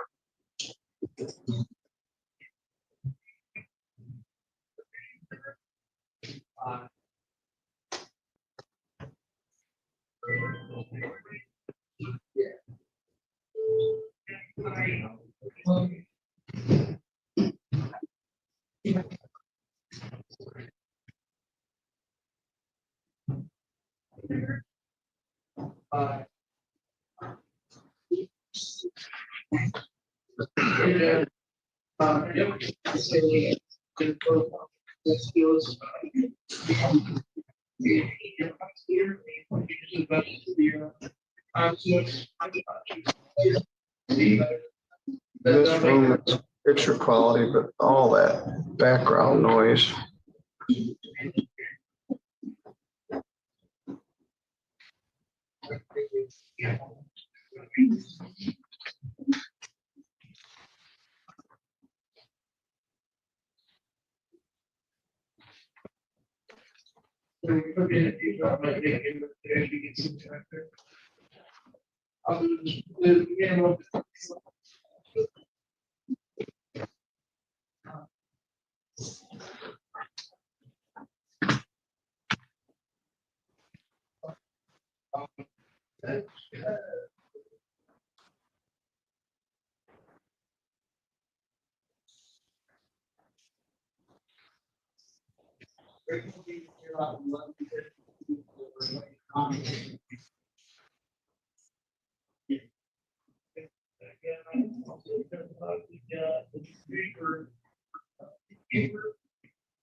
Mr. Swihart is here.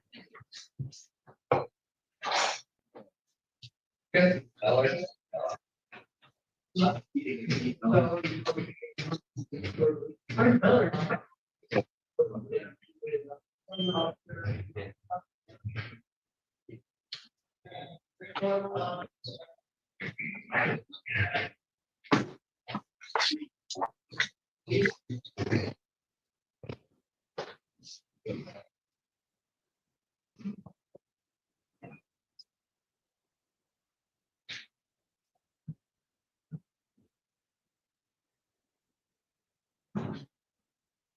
morning, sir.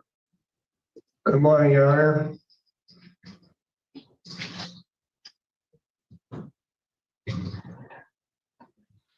I'm Judge Middleton.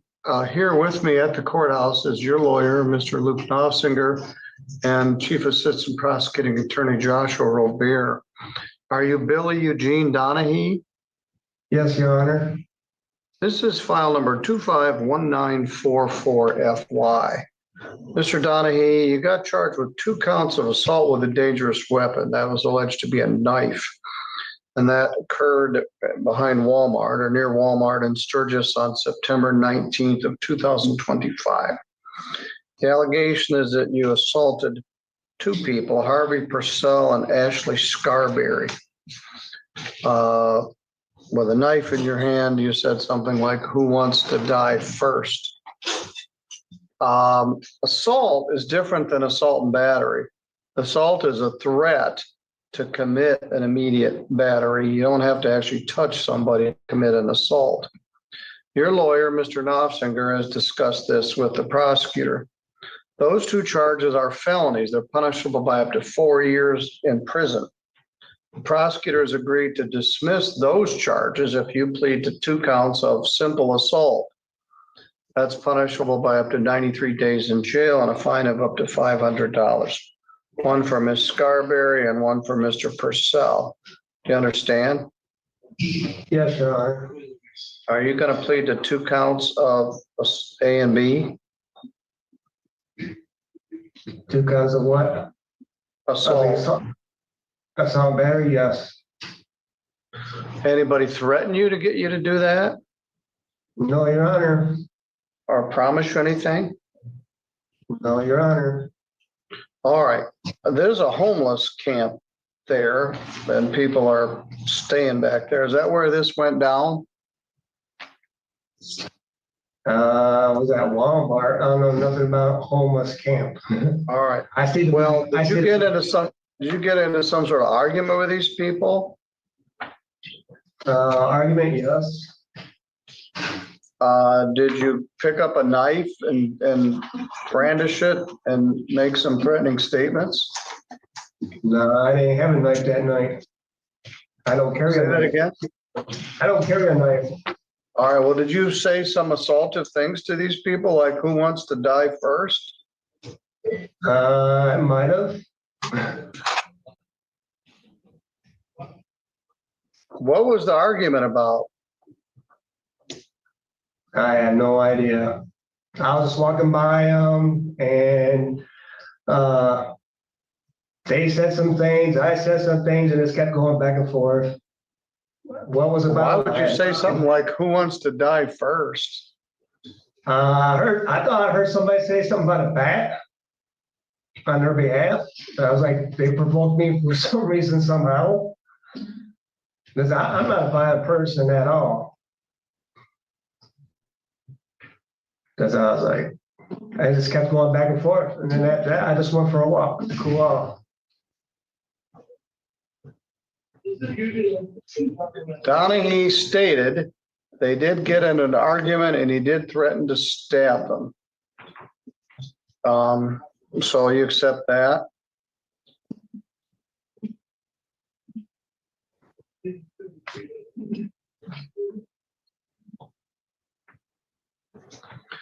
The police report, and apparently it's on probably body cam, said you told the officer you threatened him and you said you'd stab him. Will you accept that? Well, I accept that. That's what the police report says. Like I said, I might have told him that. I might have. All right, well, I need more than might have, because you're going to enter a plea. The prosecutor's offering to dismiss these felony charges for a plea to this assault. So Yes, you sir. gotta acknowledge that you did something. All right, so you got into an argument with these people. You said, who wants to die first? And at some point, according to the police, you threatened to stab them. Do you accept that? Yes. All right. He's been in jail for 18 days. Mr. Robert, do we have any victim input here? Yes, I do have notes that one of the victims, Ashley Scarberry, called our office, so I would ask this court to set the case for sentencing so they can provide input. All right.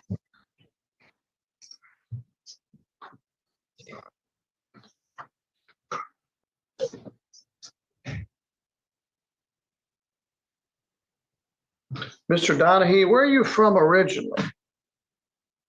Westland, Michigan. Well, that's where we are now. What town? Westland, Michigan. It's in Wayne County. Well, that's not the west side. That's east side. That's over by Garden City.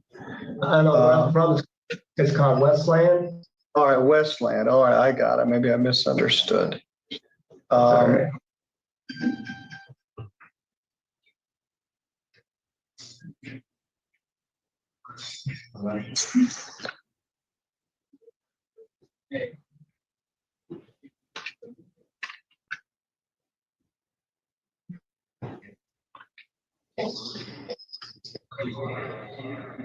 Luke, I don't see that I've got dates for you.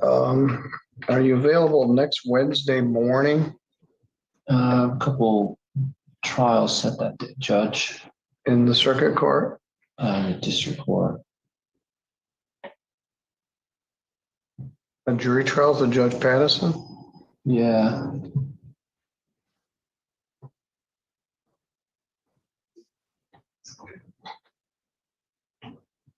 All right. Unless these are remnants that weren't removed. Let me see if Judge Patterson has anything on his docket for that day.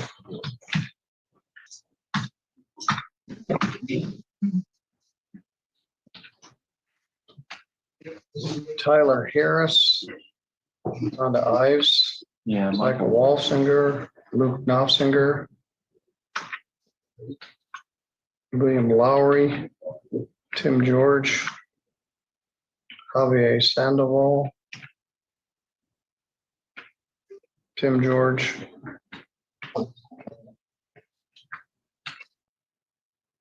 You have one of multiple cases. I'm gonna take a chance and set this for sentence 9 a.m. Maybe we can squeeze it in even if you do have a jury trial. Okay. October 15th at 9 a.m. Need victim input and police report.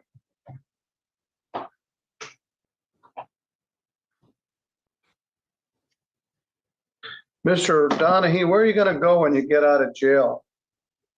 I was gonna go to the shelter right here. All right. We'll cross that bridge when we get there. For the time being, I'm not reducing your bond. It was $5,000 cash or surety. You've entered a plea. We're gonna get some input from the victims. I'll set it as soon as I really can, sooner than I'm supposed to. Next Wednesday at 9 o'clock, we'll do the sentence. All right, sir, you're good to go. Thank you, Your Honor. All right, Josh, I believe you want to make a record on Miss Corrigan. So we'll do Corrigan and Bueno. All right, good luck to you.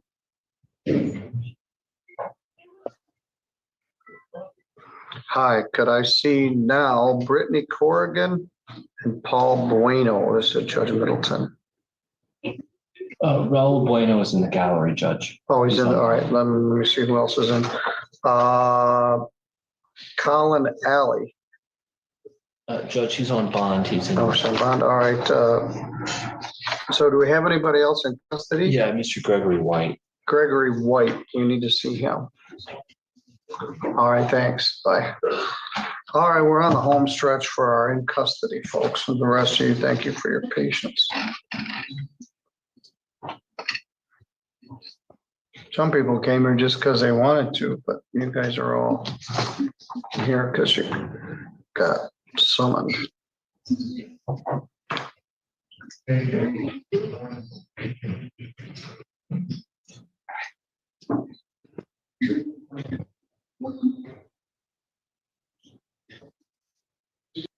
entering, is there a plea offer? Yeah, there was an offer of possession of meth with the drug double.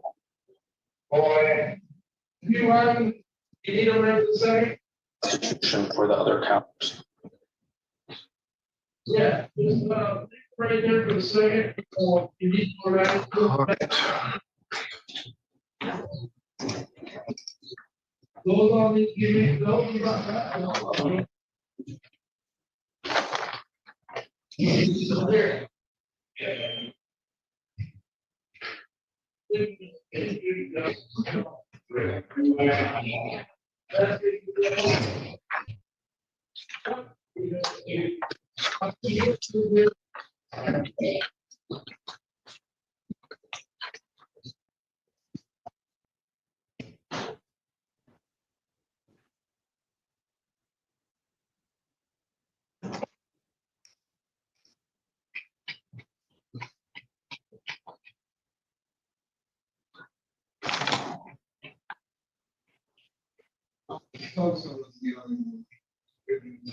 Jail 16 days. Not at all.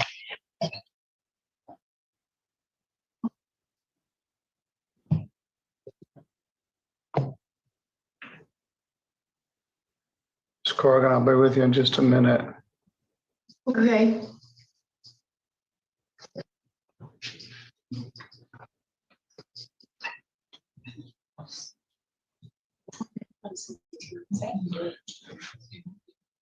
Good morning. Are you Brittany Nicole Corrigan?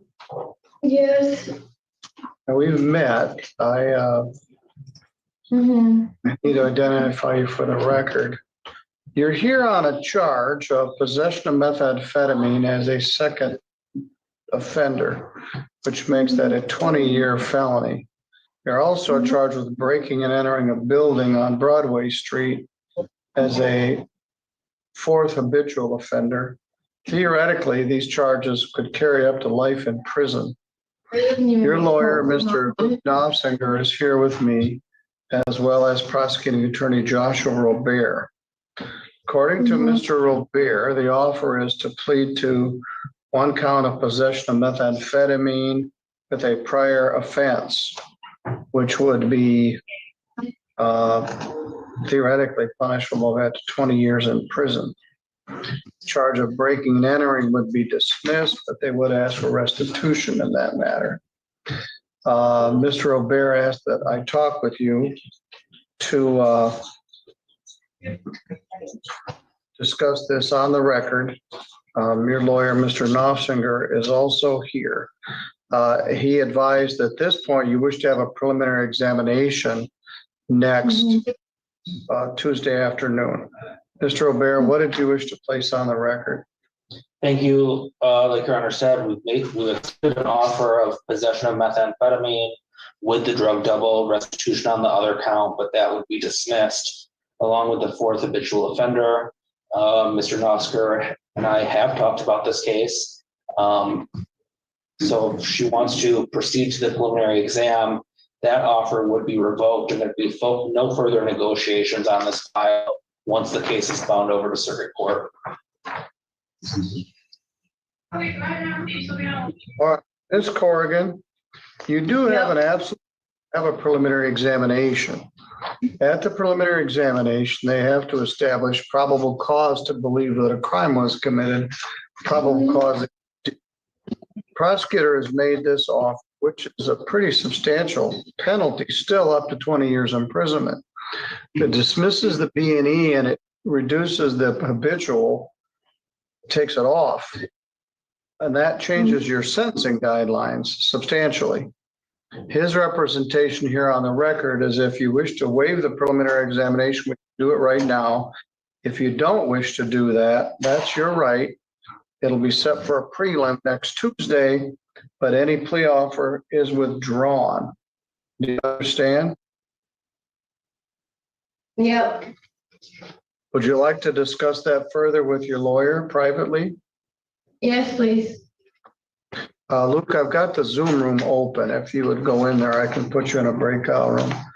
Brittany, I can't remember who is your dad? Was it Pat? No, my dad's name is Robert. He's from Elkhart.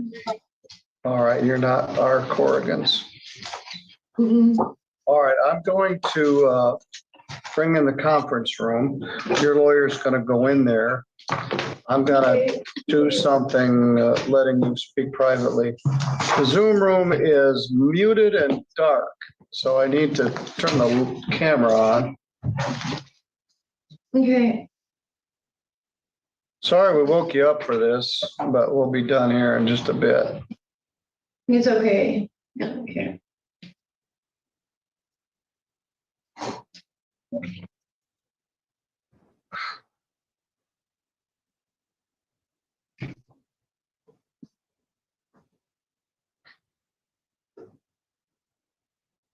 All right, I'm going to put you in what's called a breakout room. Okay. Let you talk privately with your lawyer. Okay. I don't know how the guidelines come out on this, but it will affect them. All right.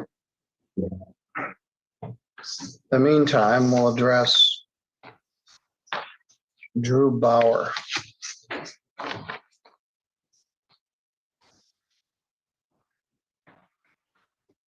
Come right up to the podium there, if you would.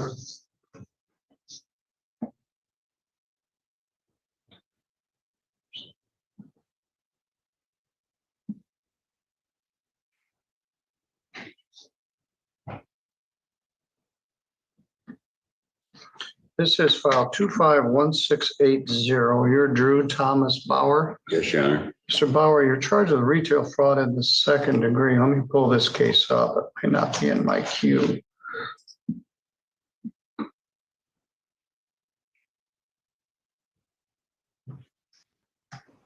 It isn't. Give me a moment.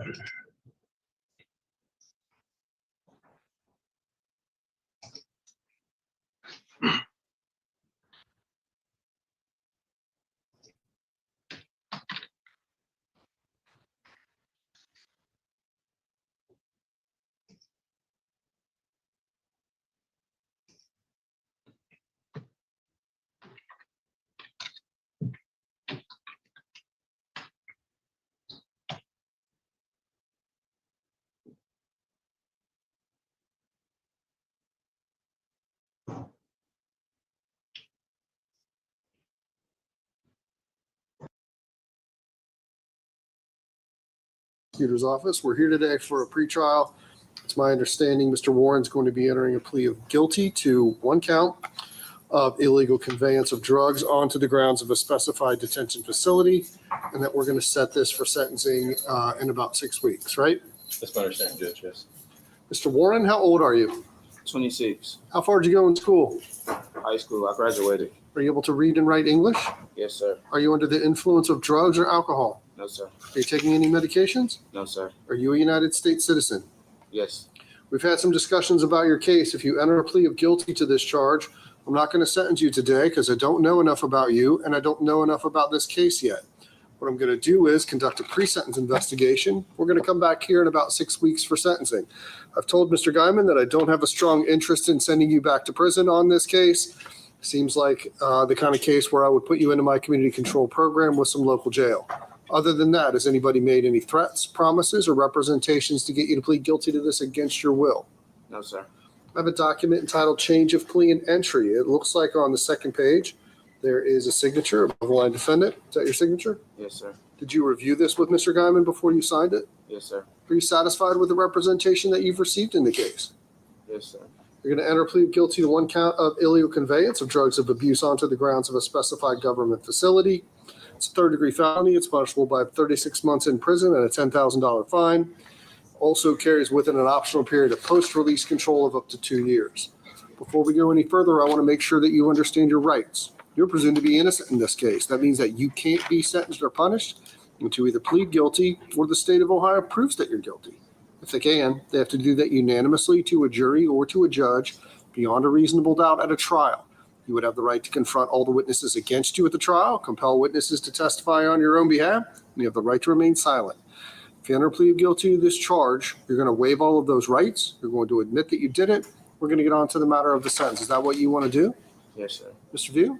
Your Honor, if the case were to proceed to trial, the state would produce evidence beyond a reasonable doubt that on March the 7th of 2025 at Warren Correctional Institution, a detention facility located in Warren County, state of Ohio, that the defendant, in concert with the co-defendant in the case, Ms. Armstead, Kenesha Armstead, did convey onto the grounds of the detention facility 50 strips of Suboxone, a controlled substance. Anything on those facts, Mr. Guyman? No, Your Honor. Mr. Warren, did you hear those facts? Yes. Do you admit they are true?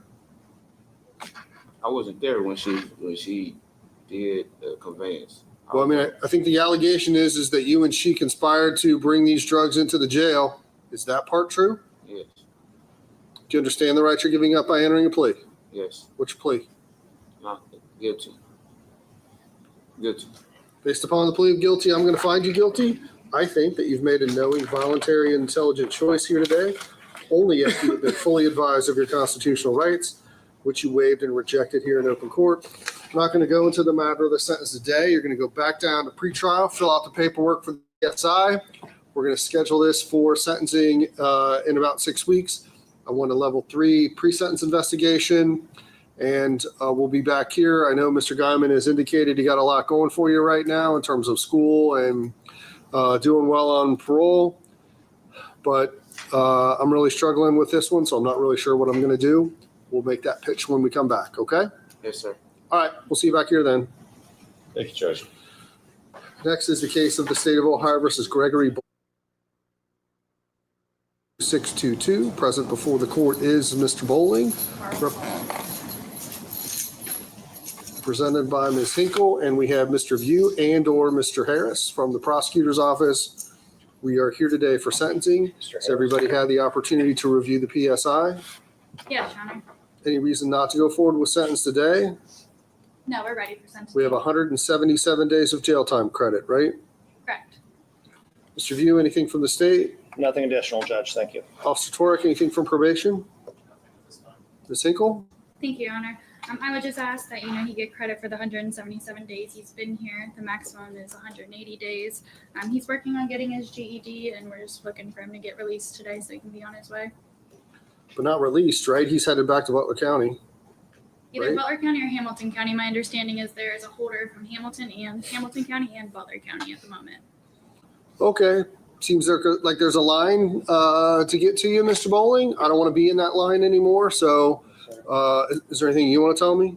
No, I've been trying hard to get through this all, and I'm just ready to get it all taken care of.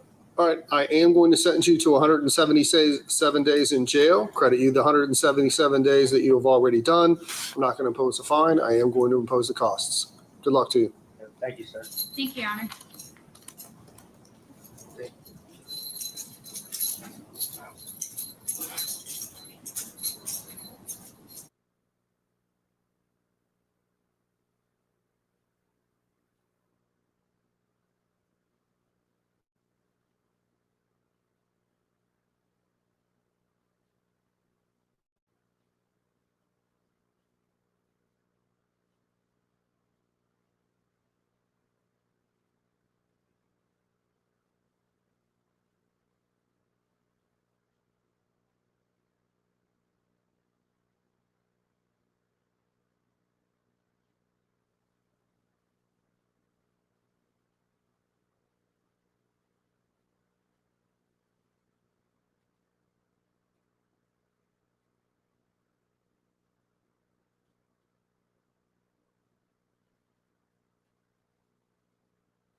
Hey,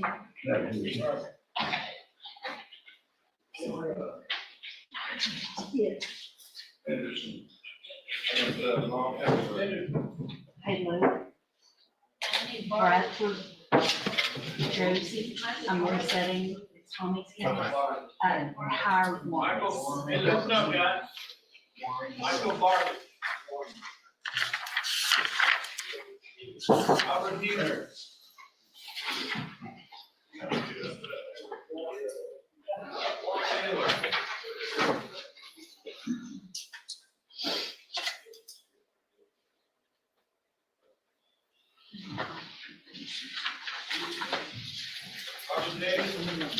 John.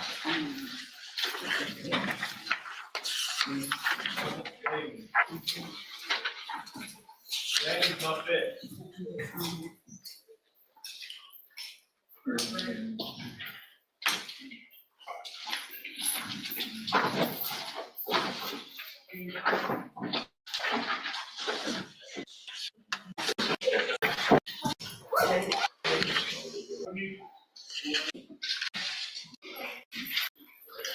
Good morning, you're Juan Sanchez. And Mr. Sanchez is on probation in cause number 1830854 for the offense of driving while intoxicated, third or more. Was previously in court, entered pleas of true to counts 1, 2, and 3 in that motion to revoke his probation. And there was an unagreed, there was no deal, and I've received an updated pre-sentence report. Have you both had an opportunity to review that report? Yes, Your Honor. Yes, Your Honor, I have. And I have received some objections filed, comment and objections filed by Mr. Franklin. Mr. Nichols, does the state have any objections or corrections to the updated report? Not to the report, Your Honor. Okay. And so with regard to Mr. Franklin, specifically, with regard to number 1, that comment in there by the probation officer with regard to that it's unlikely that it was the first time, I'm not really going to take that into serious consideration. So that's not something that's going to make a big difference in what I do today or not do. So that one, I guess if it's an objection that can be granted.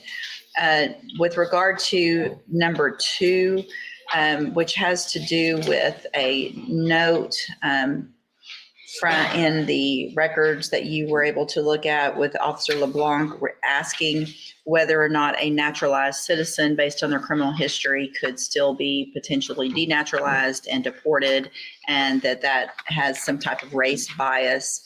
That is also not something that is going to impact my decision, I think, as far as what I'm going to do in the case. I understand your position. Honestly, with the criminal history, which I know is another objection, we'll get to that and what's going on. I don't think it's improper to ask those questions, and I don't see anything else, especially she even put some positive things that he's done in this updated report, so it's not all negative. So I don't think there's a clear sign that there's some kind of racial prejudice or anything like that. So that's overruled. With regard to the fact that his prior convictions are inadmissible hearsay and too remote, in any motion to revoke or probation or any case, prior offenses could potentially not be admissible for purposes of enhancement or sentencing in front of a jury. But as far as going into, especially when it's a driving while intoxicated, which requires prior offenses to get where we are, I think it is imperative on me to understand the criminal history, understand when those were, understand the remoteness of some of these, but it doesn't take away from the fact that you have to have those prior driving while intoxicated to get where we are now. And so I'm going to overrule that objection with regard to the prior convictions. Any witnesses today by either party? Does anybody have any witnesses? I have no additional witnesses, Your Honor. Your Honor, we previously submitted letters of support Yes. And we believe those are in the record and the court has reviewed those. I just Yes. wanted to note for purposes of today that we have filed those. They have been reviewed by the court, and we hope the court has taken those into consideration and considering sentencing as well. I will, and I did, and let me pull them up again just because I think that's been. So specifically, they were not admitted for this purpose. They were admitted for bond.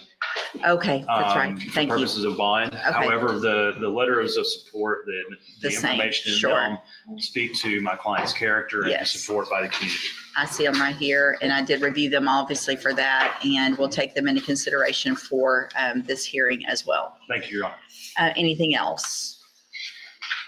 Your Honor, just in response to the analysis of the court's overruling of the objection, we would point out, as noted in the PSR, there is a substantial time in between the prior conviction and the current one for which he's on probation. And we hope that the court was able to look at that and consider that from 2001 to 2018, there was a major gap. And then by all accounts, by the admission of the probation officer, Mr. Sanchez has had minimal violations, was not a supervision problem, made efforts to be in compliance with probation. And although he did plead true to the current violation, he has shown 5 years of continued compliance. And we ask that the court consider the gap in history, the 5 years of compliance, as factors to keep him on probation. Thank you, Mr. Franklin.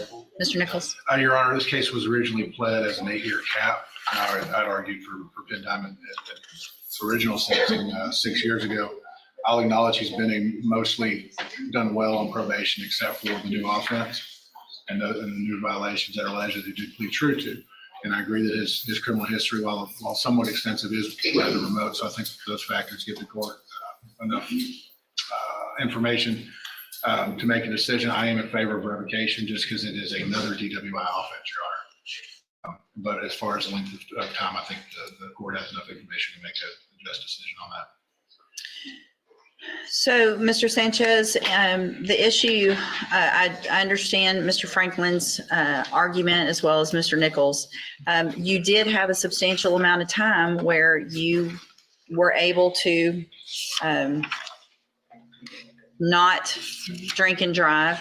The history is old, but then again, you started it up again, in my opinion. You got this DWI, and so you had there's a couple back in 1995, and then there's one in 2000, and then you had this one in 2018, and now we have another DWI that you have admitted to in another county where you were driving a vehicle without the interlock and under the influence. And at this point, I feel like we're all lucky that you have not, that we're here on a DWI, not an intox assault or an intox manslaughter or something like that. At some point, you've got to figure it out. You're on probation for the same offense. So I'm not inclined, and I don't think it's in the best interest of the community for you to remain on probation. I'm going to find that you entered your pleas of true to counts 1, 2, and 3 freely and voluntarily. Find those counts true. Find sufficient evidence to revoke your probation. I am going to take some of the good things that you've done in the length of time into consideration.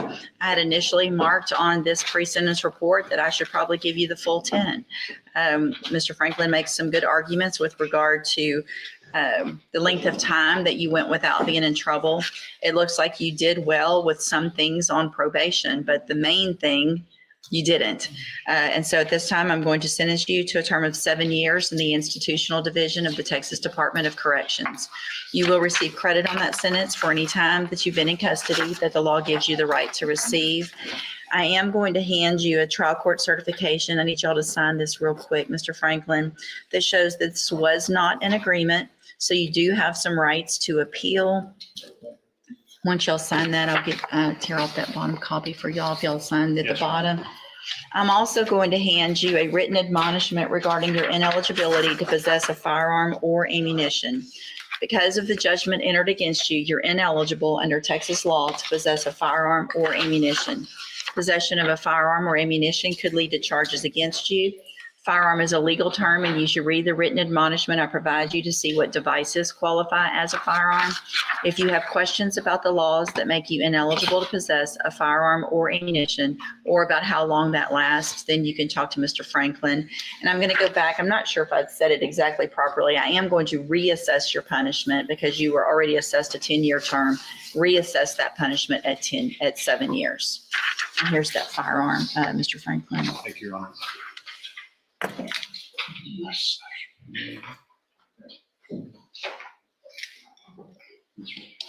This is just going to go, this is to go in the pile after trial, yeah. Let's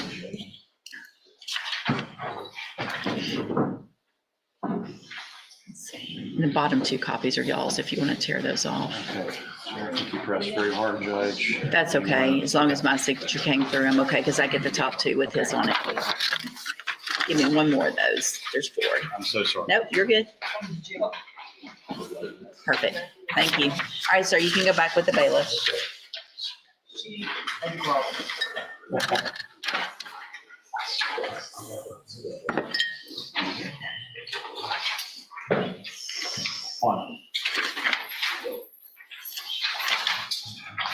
Your Honor, I believe this was my own case. Ma'am. Yes, sir. Thank you. Your Honor.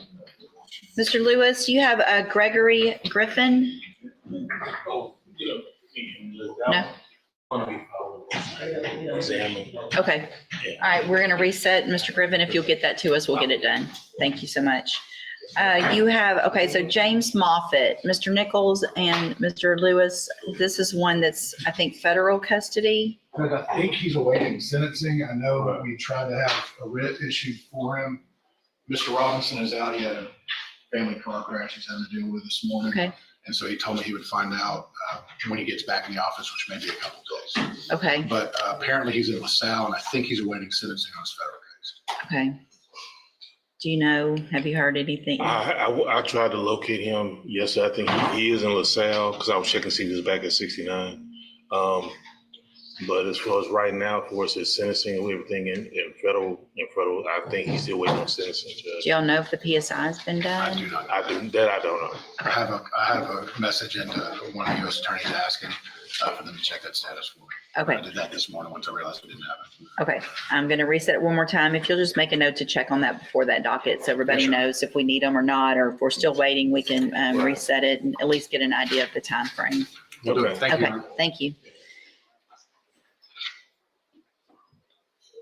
Mr. Lewis, you have Hakeem Thomas.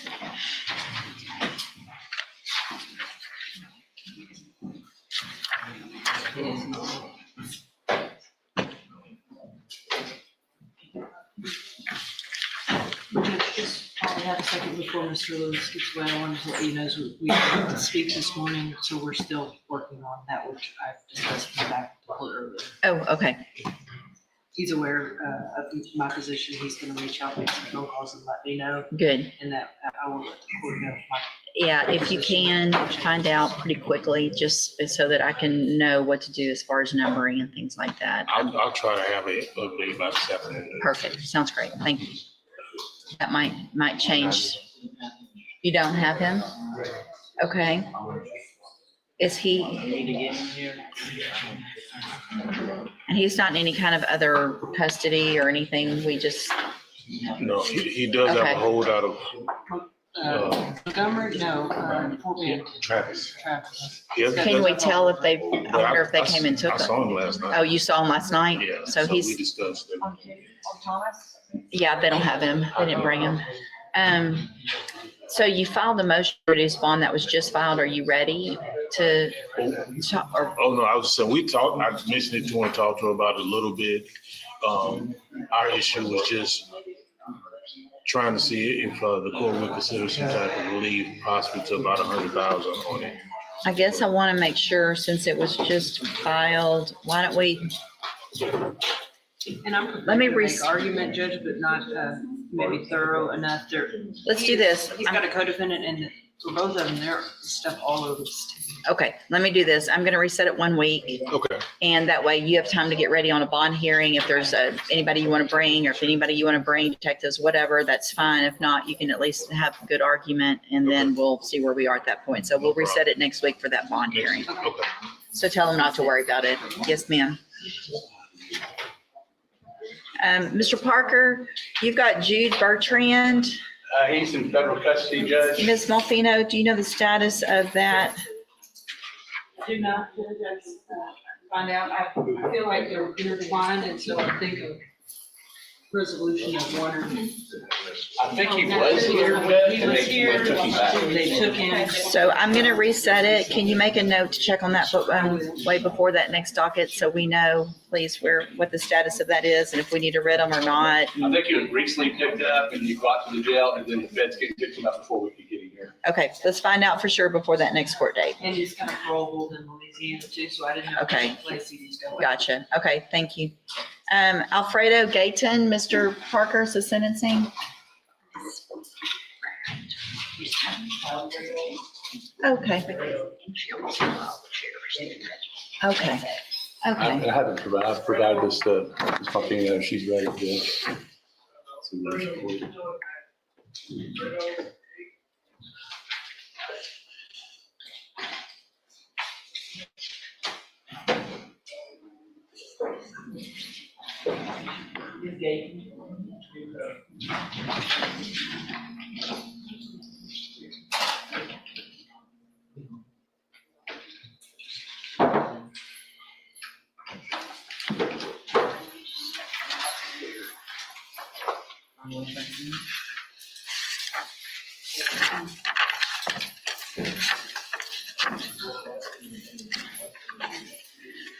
Good morning, sir. You're Alfredo Gayton.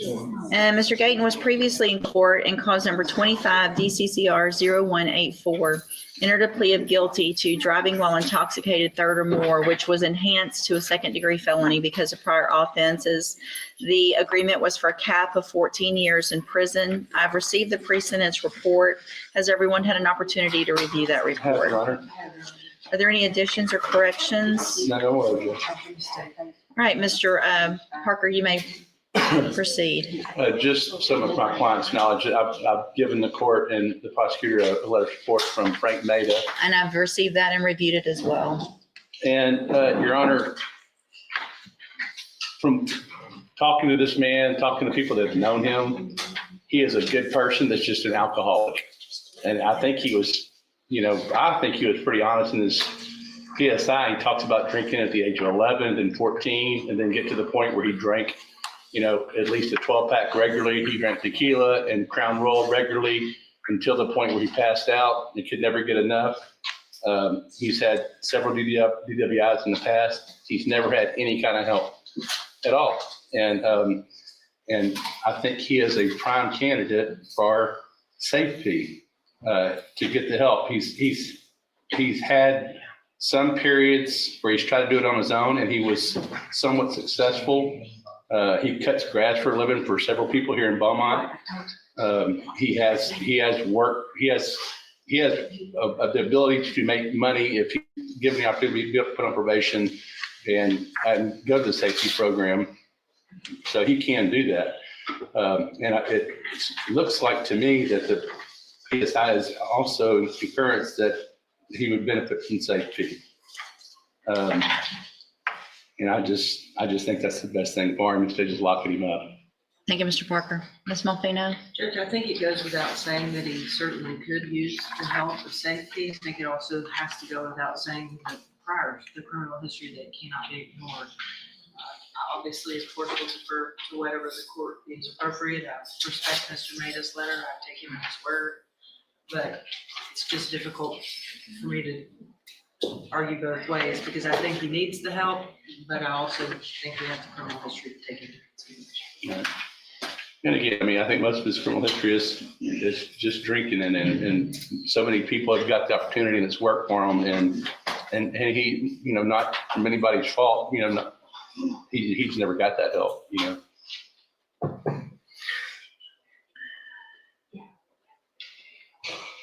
It's okay. Is there anything you want to tell the court? I just, they sent me to prison and made me work and work and work. They never teach me as drinking. And I always look for gains. I'm always making this to proceed. And I'm working on the freeways with Texas Department of Transportation, cleaning the roads, do anything. And disasters never give me a chance to stop. But if you've gone to prison 3 prior times. Yes, ma'am. For DWIs, 3 times you've gone to prison. So this is your 4th felony DWI. Yes, ma'am. This is at some point, when you get out of prison, do you say, I need help and I'm going to get help for myself, instead of saying somebody else didn't help me? I never had a chance. I have to look for work and. But I know, but you have people like Yes. Attorney Maida. You could have said, hey, I need some help. You know people that can help me. I don't want to go back to prison. Well, finally, this time I end up on the right city with the right people. Create a really good reputation. I met Mr. Maida, Dr. Suri, and a lot of good people, and they check my background, and Mr. Maida said my wife and me discuss, and we willing to give an opportunity. I've been working for them for years now.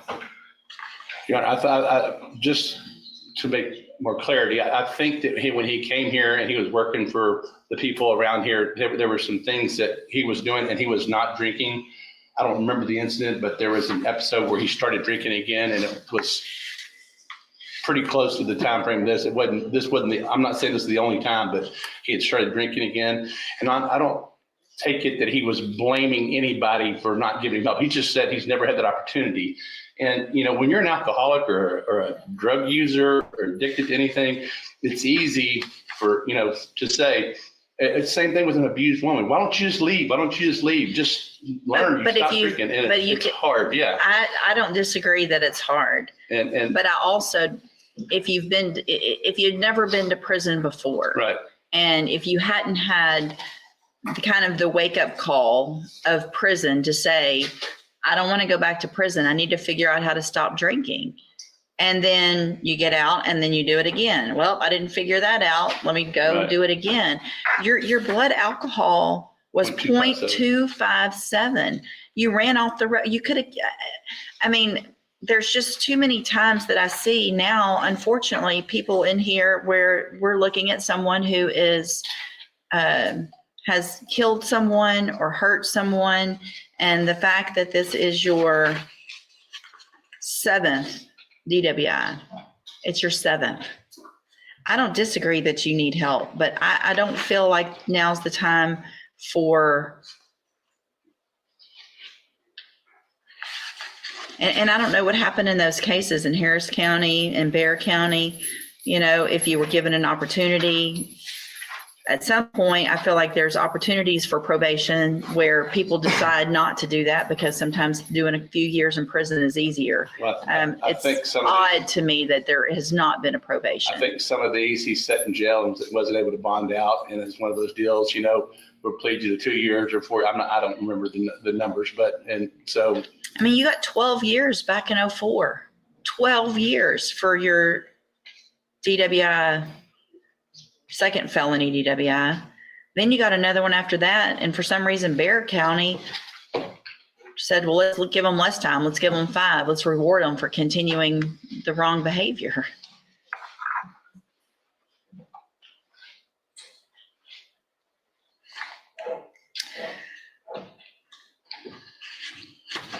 Anything else? The same thing. I just see people that, it's, I concentrate solely on the fact that his criminal history is alcohol. And there are people that we've seen on their 4th or 5th that we've given safety to, or people that are on probation. People are on probation for DWI and they violate the terms of probation by drinking, and they come back before I mean, all these courts and several times we say, hey, let's give you safety, you know, and I can make the same argument, you know, you just with the court, you know, I mean, I get it, but I don't get what people think. But I just think he's a prime candidate for safety, and he would benefit from it. He's a good person. He'll work. But I understand the court's position. Yes, Yeah, sure. I've been so since that. I'm sorry. I've been so since the accident. I moved to a small chair. You've been sober since the accident? I moved to a chair that is on the back of the property, Mr. Maida. And he said one condition, no drinking. And I respect that. And I've been doing exactly what he says. Because I know he's the only one of the big persons that believe in me, and I see me a great opportunity. I know if the case of I can't slow down. He said he's one of the only ones that will give him an opportunity. He knows he's serious about. He's allowed him to move on the back of his property in a little room, I think. We even went to what they call a retreat. He asked me if he was willing to go, and I said yes, sir. And we spent 3 days. And he's a great person. He's been helping me a lot. So here's the thing. If I even were to consider, which I'm not sure why I'm even considering, but I might, giving you a probation, you would not drive ever a vehicle. No, I mean, it would be part of your probation. So you're going to have to, I haven't get a car. Listen to her. I mean, it would be a condition of your probation that you never drive the entire time that you're on my probation. You understand that? Yes, ma'am.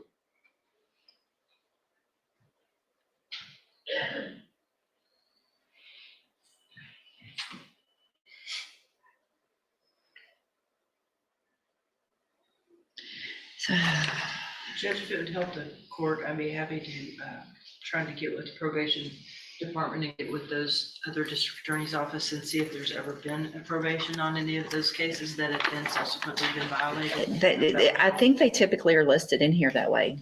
And so it doesn't appear that there ever has been one.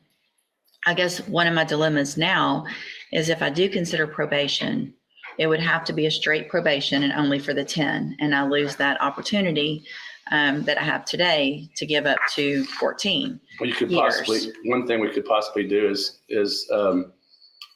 sentence him to 10 over 10, give him 180 days upfront and hold that in abeyance as a condition. I mean, which just extends it more. I mean, Nah, like I don't know that it really extends the time. It just gives them time Right. potentially. Yeah. Okay, here's what I'm going to do, Mr. Gaten. I'm going to find that you entered your plea of guilty freely and voluntarily. I'm going to find sufficient evidence to find you guilty, and at this time find you guilty of driving while intoxicated. I'm going to give you an opportunity today that you have not had, but there's going to be some conditions on this probation, and you will be on 0 tolerance. And what that means is that any violation, is going to get you right back in here with the sentence that I'm giving you today. I will make a notation. There will not be plea agreements on a motion to revoke your probation. If you violate and I find that you violated, that's it. You're done. Do you understand? So I'm going to sentence you to a term of 10 years in the institutional division of the Texas Department of Corrections, but I'm going to suspend that. You're on probation for 10 years. Yes, sir. I'm going to order as a condition of your probation that you enter and successfully complete the SAFE-P program. And that when you're released as part of the aftercare, you will then enter and successfully complete the JCDI program, which is an outpatient program. Yes, sir. You will be ordered not to drive any vehicle ever whatsoever. You will also be ordered to wear at all times a scram device. That's a device that will tell me if you have alcohol in your system. If you test positive on that, when you get out after SAFE-P and you test positive for alcohol, you will immediately be back in here and go into prison for 10 years. It's that simple. Yes, sir. It's the length of time that you have been an alcoholic. This is going to be a very difficult process. But either you want to do it and go through that difficult process, or you want to spend the rest of your life in prison. So that's going to be up to you. There's no, I relapsed and this is a difficult thing. And I understand that. This is it.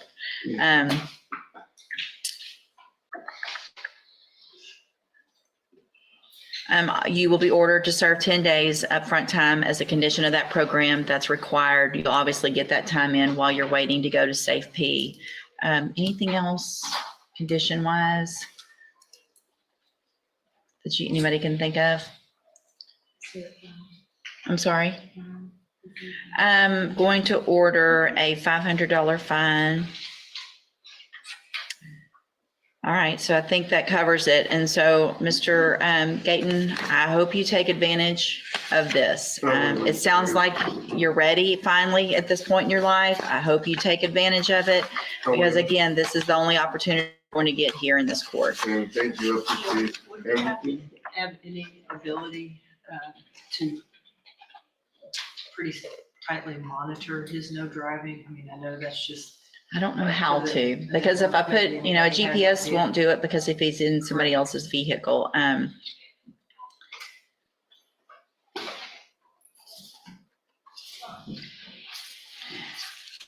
mean, I'm inclined to reach out to, Maybe some of those people who have reached out for him. so I'm inclined to reach out to Mr. Maida and explain to him I will explain about the no driving, because I know Mr. Maida is the one that helped get him that vehicle in the first place that ended up, I think, part of this wreck. But when I say no driving, it doesn't mean in a couple of years, I get some request that, hey, he's been doing great, let him drive. You're either riding with someone or you're on a bike or whatever else, or walking. And that is the most serious part of what I want and need to do to make sure that the community is safe. Do you understand? Yes, ma'am. Okay. I don't see the certification.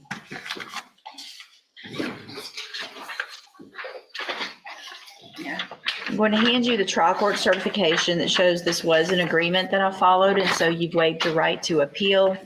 I have also handed you a written admonishment regarding your ineligibility to possess a firearm or ammunition.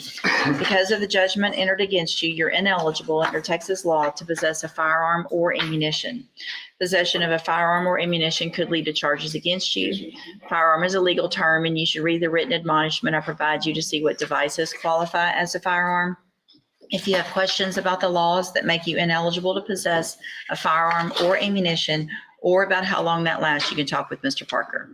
Good luck to you, Mr. Gayton. I hope you take advantage of this. Don't make me regret it, please. Okay.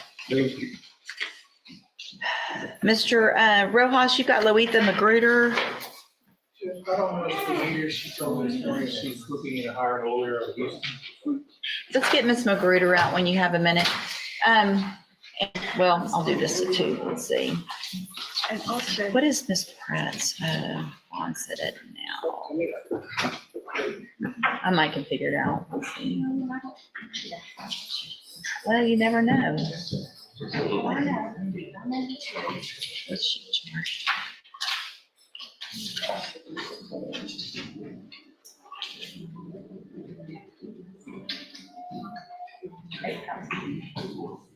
Eight.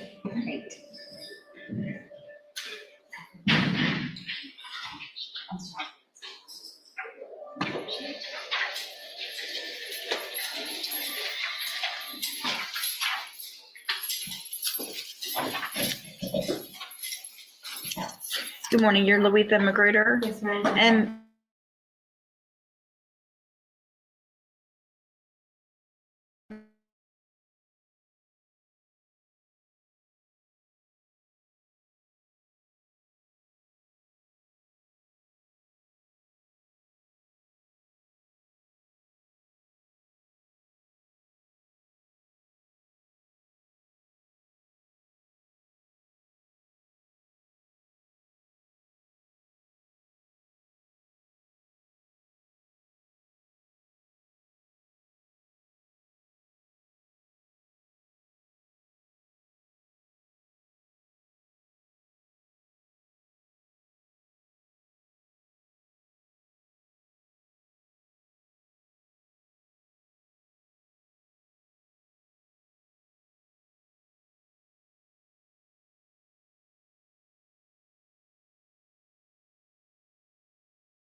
Wanna make sure, Judge. Requesting the motions to be continued, so I I just don't wanna make think sure. they would waive any issue by doing so as Yes, they sir. might allow. I just want to make sure. All right. 14953, Angela Miller.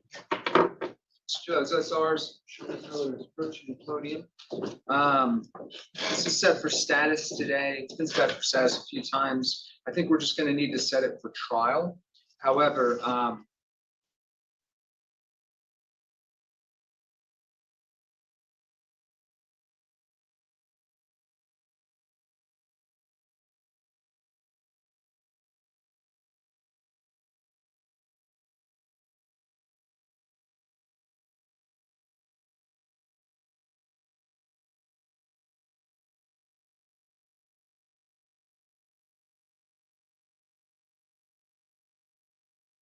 I have notification.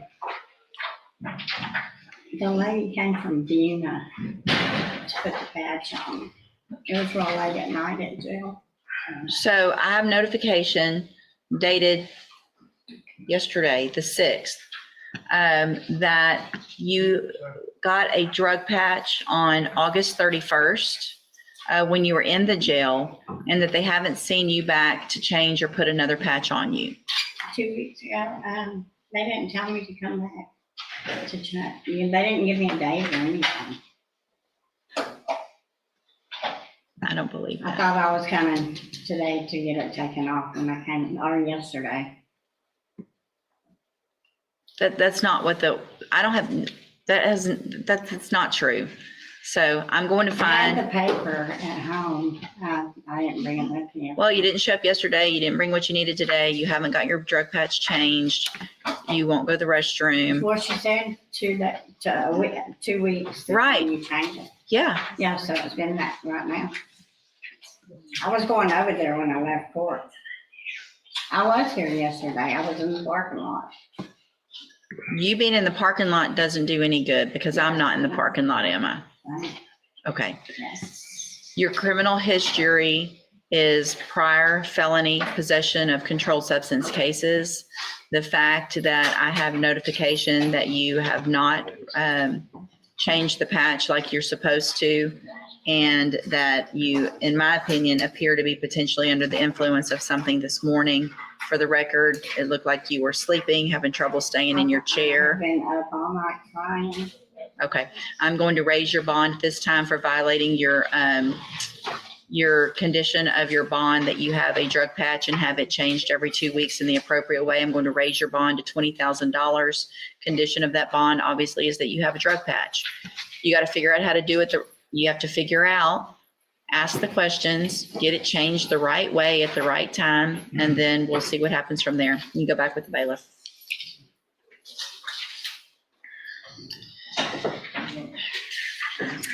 On Aleem St. Clair, we don't need to bring him out. That is Mr.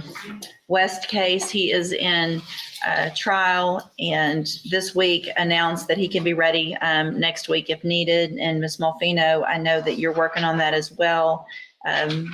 So I'm going to number the case. If anything changes after discussions, obviously with Mr. Lewis and co-defendants and things like that, let me know. And then I'll take all that into consideration when I number that case. I will get you. Thank you. Yes, ma'am. Top of page 3, Brad Tracy hired, he's here, hired Marcus Wilkerson. Okay.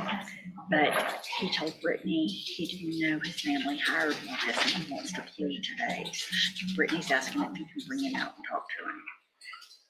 So I don't know how to handle that. I can, and can we get in touch with, is Marcus going to be able to come this morning? No, he's not. He has a migraine, but he will be here this afternoon.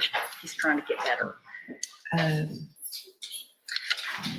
Has he filed a notice of? He did, Judge, last week, and I did not see it on my report, so I had not put him in as the attorney. Now I But he have. did file it. He did, yes, ma'am. Yeah, Bradford said he wasn't aware that his family hired anybody, and so he's ready to get out of jail, because the offer was probation. And he was just like, I want to please, but I was like, your family hired somebody, so Maybe can we keep him and deal with it this afternoon? or- Well, because it's really up to him. I appreciate that his family did that, but I mean, it's his choice, I guess, of attorneys. Yeah, let's get, But I need to change it back to her if you're gonna let them sign up. Let me see if Marcus will answer me. yeah, just let him know. And he probably isn't gonna have any opposition to that if, and then if he's done some work, they can work out the contractual stuff, but see if he'll answer. He might be not able to. Let's just hold on Josie for a minute.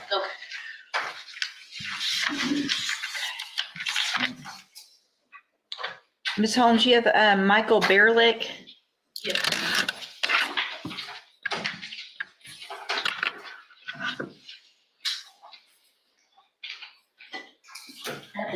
Upstairs, I'm gonna go get it. Okay, thanks.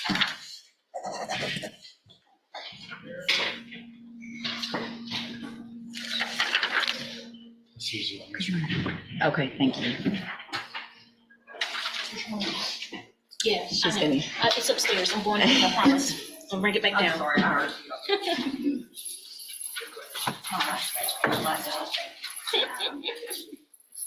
Good morning, sir. Are you Michael Berlick? And will your client waive the formal reading of the indictment? You will, yeah. And it's just the lesser class A theft, correct? Yes.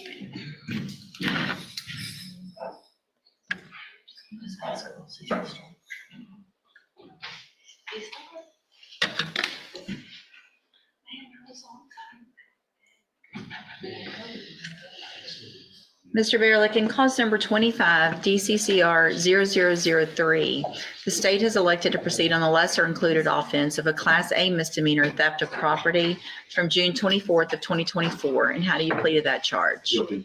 Are you pleading guilty freely and voluntarily? Yes, Your Honor. And are you pleading guilty because you did what they charged you with? Yes, Your Honor. I have here on the computer some documents that have your signature on them that the state has marked as exhibit number 1. Before you signed these, did you go over them with Ms. Holmes? Yes, Your Honor. Do you fully understand them? Yes, Your Honor. And do you understand if I follow the agreement that you've made with the district attorney that you will be waiving or giving up any right to appeal? Yes, Your Honor. And are you a U.S. citizen? Yes, Your Honor. State tenors number 1. No objection. It's admitted. Is there any evidence that Mr. Berlick is not competent? No, Your All right, sir, I'm going to find that you entered your plea of guilty freely and voluntarily. Find that you're mentally competent and you understand the nature and the consequences of your plea. Find sufficient evidence to find you guilty, and at this time, find you guilty of the Class A misdemeanor theft of property. Sentence you in accordance with your agreement to a term of 180 days in the Jefferson County Jail. You will receive credit on that sentence for any time that you've been in custody that the law gives you the right to receive. I'm handing you the trial court certification. That shows that this was an agreement that I followed, and so you've waived your right to appeal. Good luck to you, sir. Thank you, Your Honor. Thank you.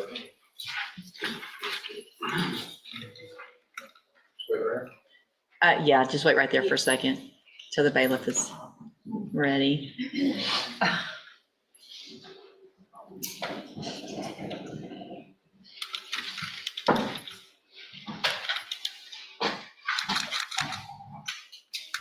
He's been done.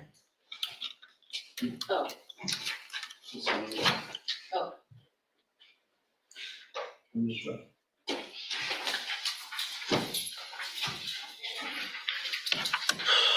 Nakia Brandon,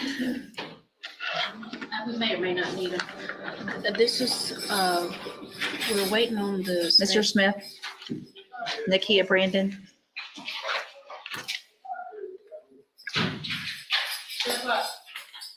So we were waiting on the, see if the investigator could get the affidavit from the co-defendant. Troy, he said he's unable to do it, so Phil said it's okay for me to, get the affidavit from the it's Almeda Miles, she pled a few weeks ago. Okay, So that, at that point, Mr. Brandon's case can be disposed of. okay. So I'm gonna go to the county jail this week to get the affidavit done. So I'll just do a 2-week reset. If Okay. something happens prior to then and you get what you need and it's gonna go away, y'all can come down and he'll come down any day and take care of that. Okay. Otherwise, we'll see where we are in 2 weeks. We'll reset Nakia Brandon. Robert Davis. That's a competency. That, Judge, He's not here. He's not here. Him is going to have to do an extension. We don't have the report back. and Okay. He expires on the 10th, so. Okay, I'll sign that extension when it comes across my desk, and then we'll wait for that report. Okay. Jasmine Hancock. We don't, he's requesting a trial, but he wants me to petition for a bond reduction first. So if I can give maybe a week and I can file a motion for a bond reduction, so formal motion. Sure. I talked to Mr. Hoffpower about it. Okay, let's do 2 weeks. That'll give you plenty of time to get that filed and the state time to prepare on anything they need with regard to a bond hearing. We're checking on, Josie. No, he's not answering. Mr. Parker, on Robert Hebert.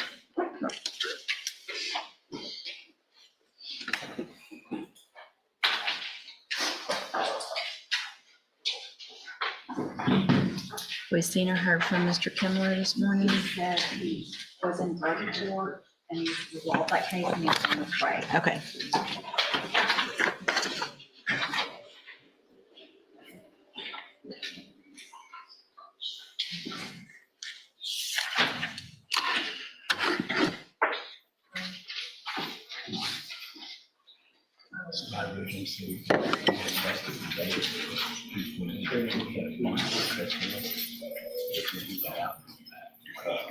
Good morning, sir. Are you Robert Hebert? Yes, ma'am.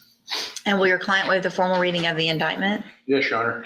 Mr. Hebert, in cause number 25 DCCR 0740, you're charged with a third-degree felony offense of failure to comply with sex offender registration requirements from February 11th of 2025. And how do you plead to that charge? Okay. Are you pleading guilty freely and voluntarily? Yes. And because you did what they charged you with? Because do what they charge you with. Okay.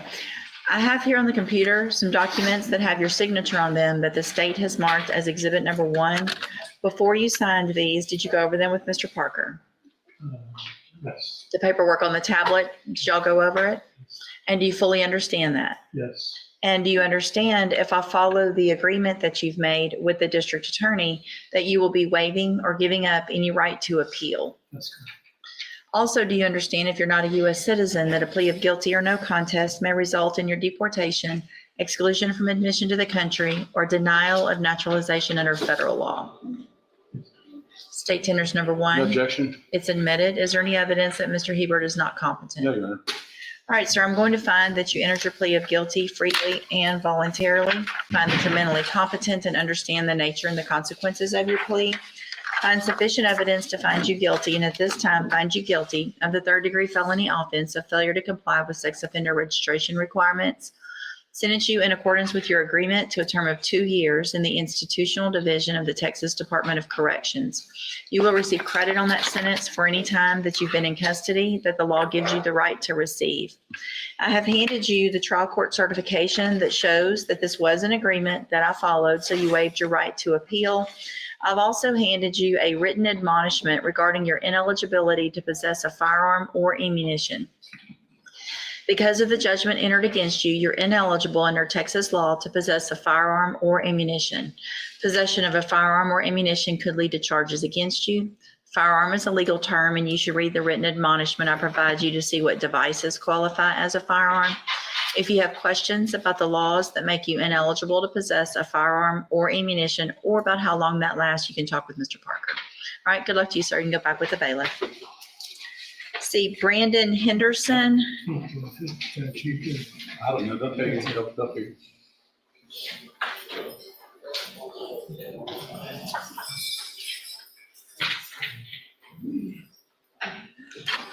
Brandon.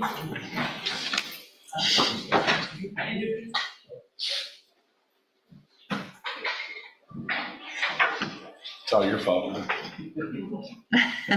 You're used to that, huh? He actually didn't say that, but I know it is. So. You can take it.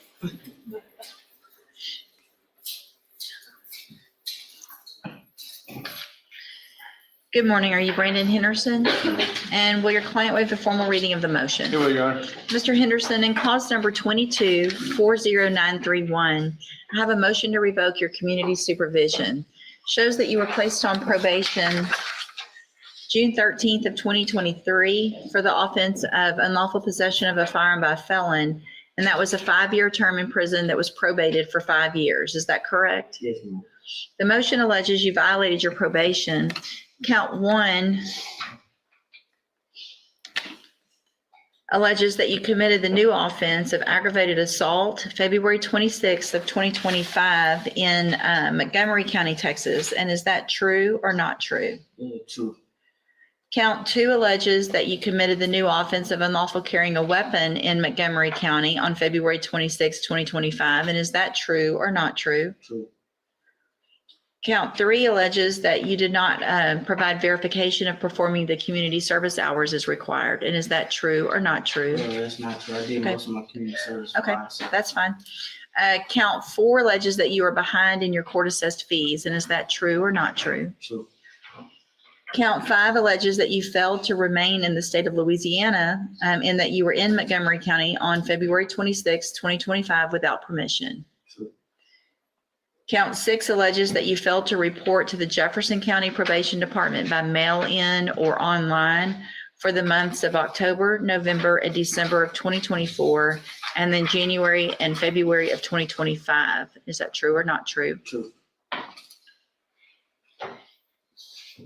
Did you enter your pleas of true to counts 1, 2, 4, 5, and 6 freely and voluntarily? Yes, Your Honor. And did you plead true to those counts because they're all actually true? Yes, Your Honor. I have here on the tablet some documents that have your signature on them that the state's marked as exhibit number 1. Before you signed these, did you go over them with Mr. Parker? Yes, Your Honor. Do you fully understand them? Yes, Your Honor. And do you understand if I follow the agreement that you made with the district attorney that you will be waiving or giving up any right to appeal? Yes, State, Just so the court yes. is aware, he received 2 years on the case in Montgomery County. That has been disposed of to, according to their office. Okay, thank you. State tenders number 1, No objection. it's admitted any evidence that Mr. Henderson's not competent. No, Your Honor. All right, sir, I'm going to find that you entered your plea of guilty freely and voluntarily. Find that your plea of true to those counts freely and voluntarily. Find that you're mentally competent and understand the nature and the consequences of those pleas. Find counts 1, 2, 4, 5, and 6 true. Find sufficient evidence to revoke your probation, and at this time, revoke your probation.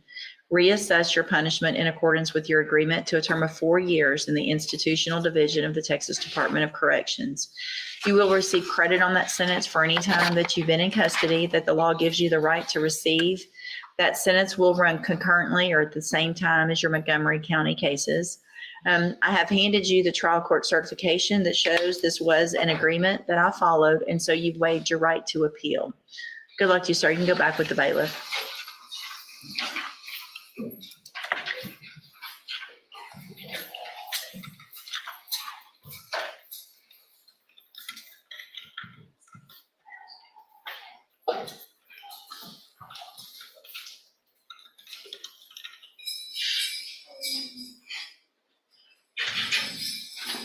This is my notes from one of mine. Yeah. Oh, that's funny. I gotta remember who my clients are. Jason Jones. Everybody has some kind of identifier. Jason. Is that one of mine? Mm-hmm. It's an MTRP. Do you have that? I don't have that. You want me to hold it? Yeah, I don't have that. We'll hold Mr. Jones. I'm gonna hold you on. Let's take care of Warren Mills. Take care of Warren.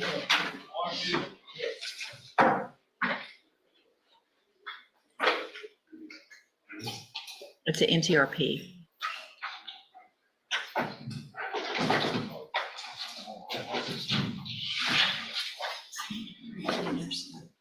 I'm so sorry.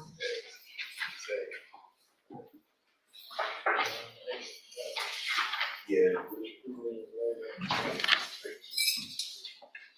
Oh, this is one we set up. This one has another case, a drug case coming. Yes. Trying to reach the one out. Yeah.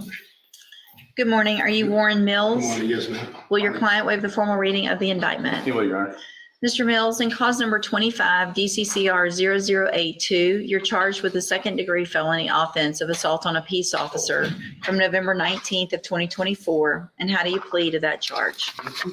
Are you pleading guilty freely and voluntarily? Yes, ma'am. And are you pleading guilty because you did what they charged you with? Yes, ma'am. I have here on the tablet some documents that have your signature on them that the Yes. state has marked as exhibit number 1. Before you signed these, did you go over them with Mr. Parker? Yes, ma'am. Do you fully understand them? I understand it. And do you understand if I follow the agreement that you've made with the district attorney that you will be waiving or giving up any right to appeal? Yes, ma'am.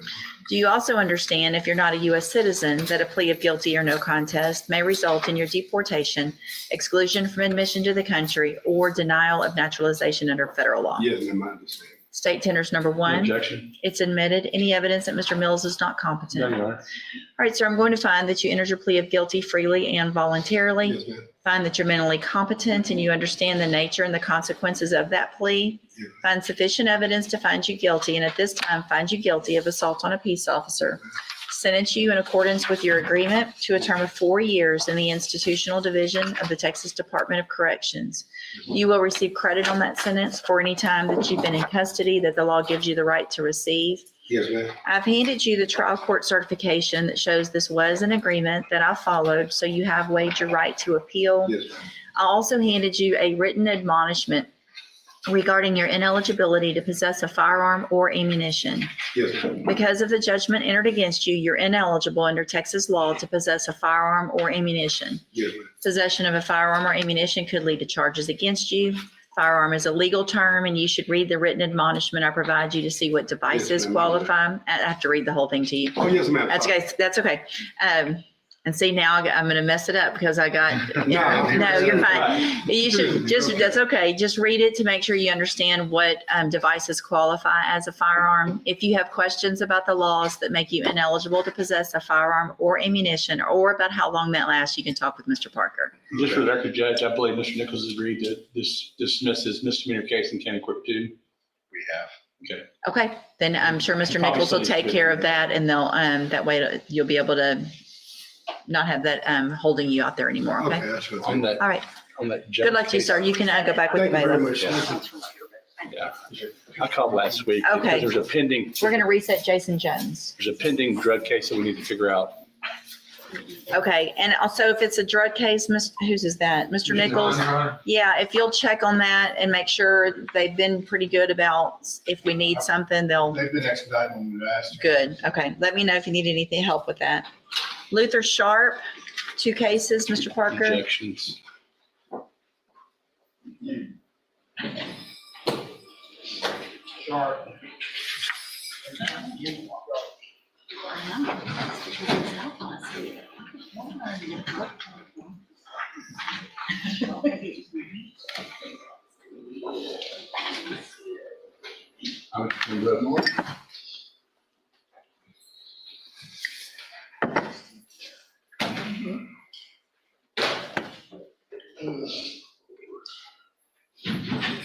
This one.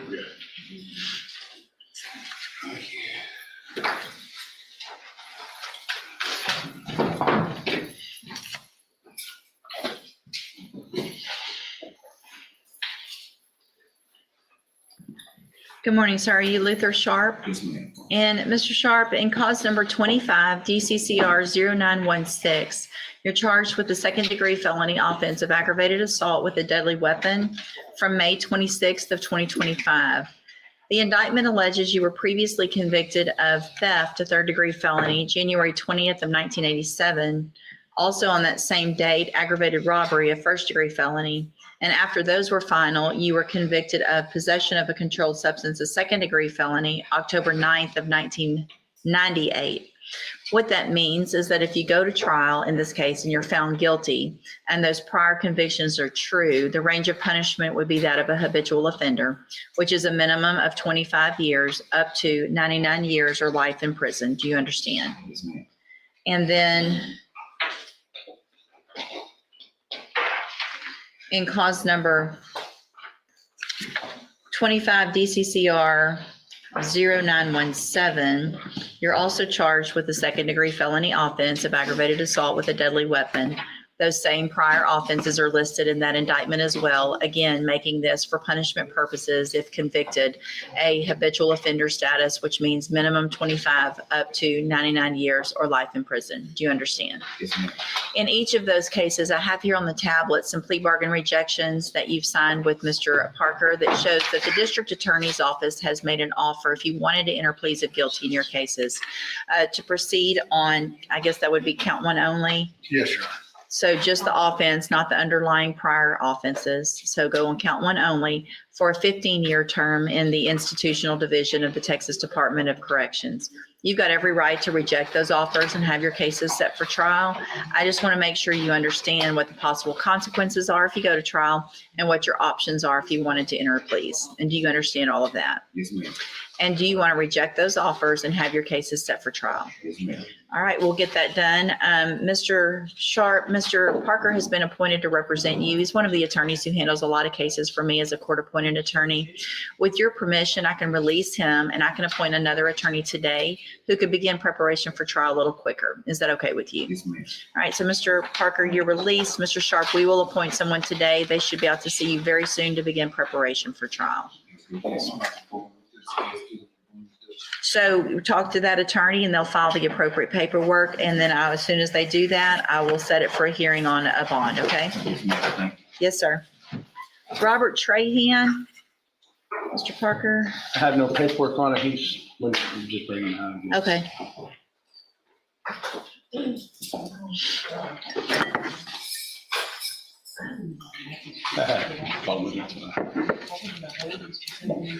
He has two cases.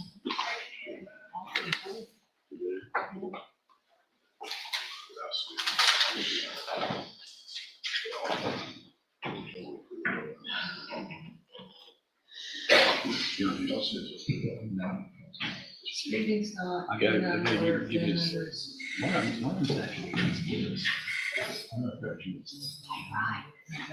the only thing?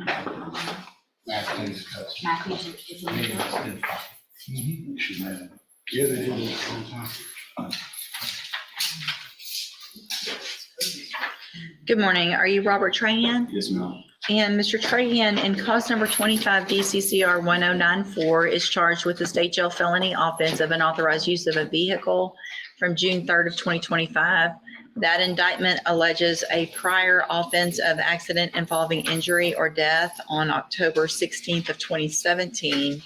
And then after that was final, convictions on October 17th of 2022 for evading arrest or detention with the use of a vehicle.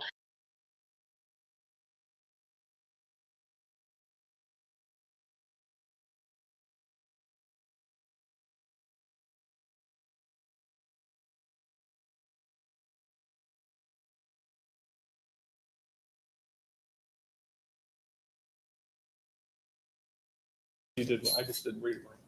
Yeah, Chase Kirby.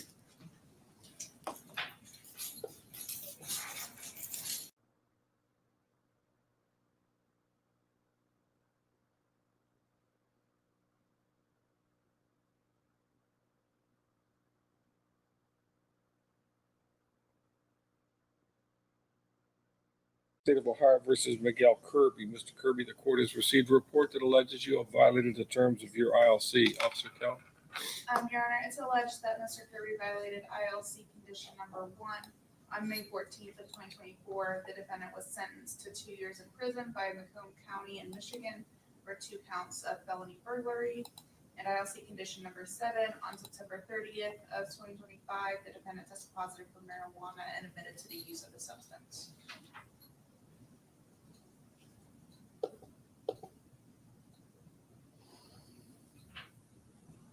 All right, Mr. Kirby, do you understand those allegations? Yes, sir. You have a right to be represented by counsel too. If you can't afford an attorney, I will appoint one for you. Do you have the funds to hire an attorney? I had one, but I don't know where he's at. I would just like to, if I could, say my part and possibly be sentenced today instead of getting an attorney.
All right, Mr. Logs is going to hand you a form. It's a waiver of counsel. You need to read that carefully. You're giving up a very valuable right in your right to counsel. I understand.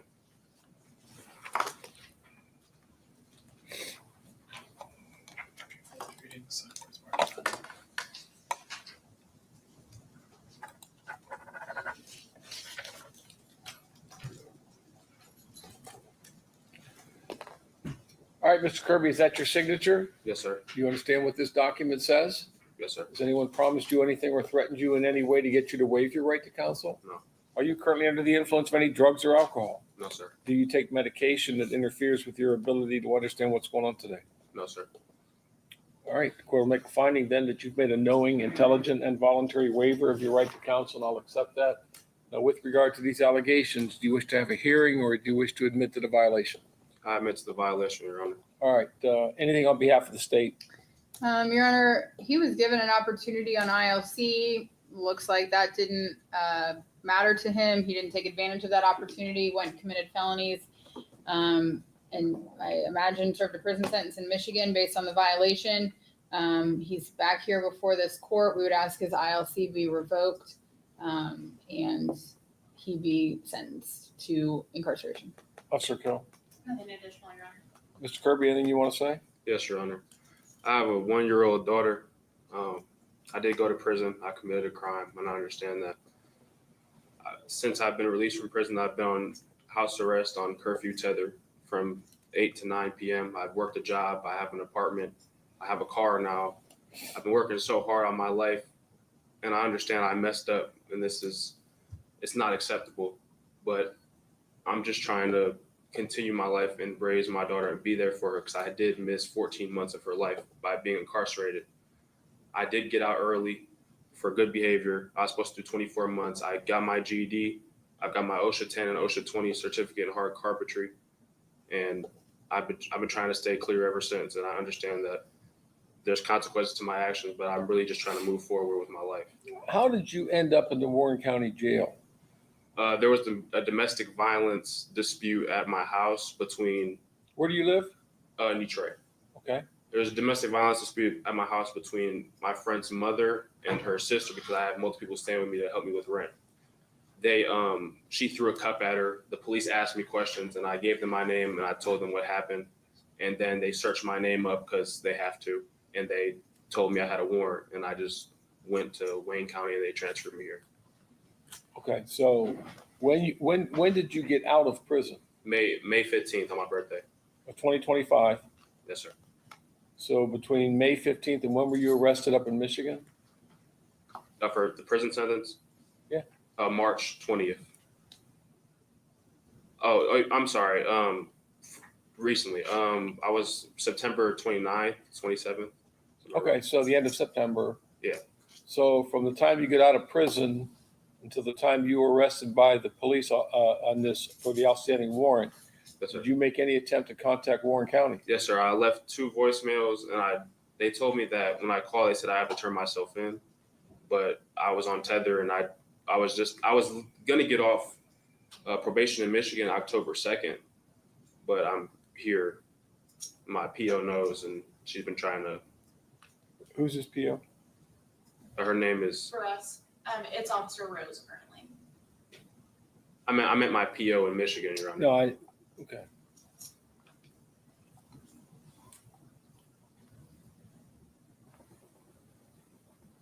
Is there verification that he contacted? I mean, there was already an outstanding warrant, so. I don't have anything stating that. However, typically he would be told that he would have to turn himself in, so that would make sense.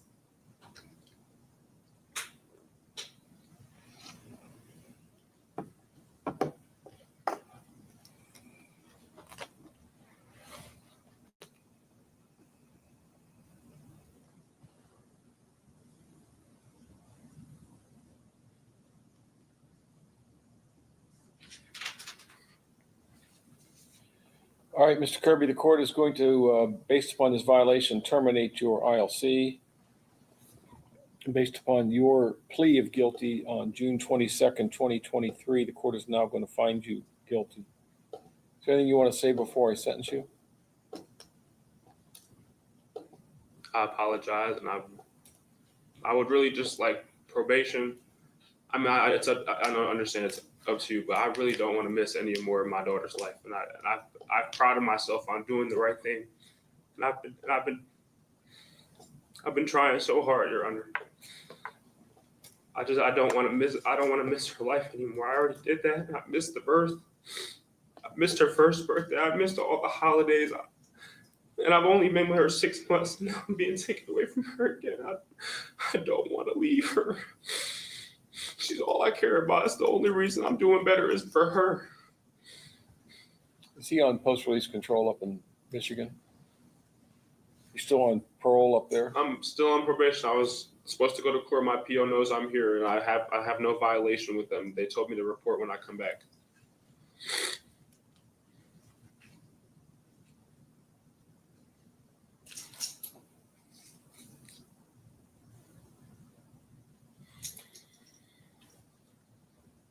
All right, Mr. Kirby, I will give you another chance. I'm going to place you, I'm going to find that you're amenable to community control, place you into community control for a period of 3 years. You'll be subject to the supervision of the Warren County Probation Department. You're not permitted to use any illegal drugs, alcohol, or marijuana. Do you understand? Yes, sir. All right, you are ordered, I guess, almost in a new assessment at this point. Do you agree? For substance abuse and alcohol, that would probably be the best, yes. And I don't care if he does it up in Michigan. Okay, yeah, we can do a night class transfer. All right, so I'm going to order you, and you listen very carefully, because I'm going to order you that you get a new drug and alcohol assessment, and you're ordered to follow those recommendations, whatever's in that assessment. Are you getting any type of treatment right now? I'm abilified for my bipolar disorder. Yes, I do. So you have mental health treatment. Yeah. Are you getting any substance use sir. disorder treatment? No, sir. Your probation officer up there doesn't have you doing anything like that? No, sir. All right, I want to get a new assessment. You're ordered to follow that recommendation. You're ordered to refrain from using any drugs, alcohol, marijuana. We will, are you going to be able to transfer him his supervision up there? We would put in the request again for ICOS to accept them, or to accept him. I believe with him being in custody, I believe it's usually expedited a little bit. Okay. All right, so we'll transfer. I'd like for you, I want you to give your name of your PO, name and phone number of your PO in Michigan to our supervision here. Okay. And I want someone to reach out to them before he's released. Yes, Your Honor. Okay. All right, anything else? I don't believe so. All right, if you need to take advantage of this, Mr. Kirby, because if you appear before me again, then I'm not going to want to hear about your daughter and stuff, because you will have made a choice not to follow my orders, and then so you will suffer those consequences. You understand me? Yes, Your Honor. All right, that's all. Are you waiving fines and costs? Yeah, I'll find these indigent today. Okay. That's all. How much time do you need? I would have to get with Officer.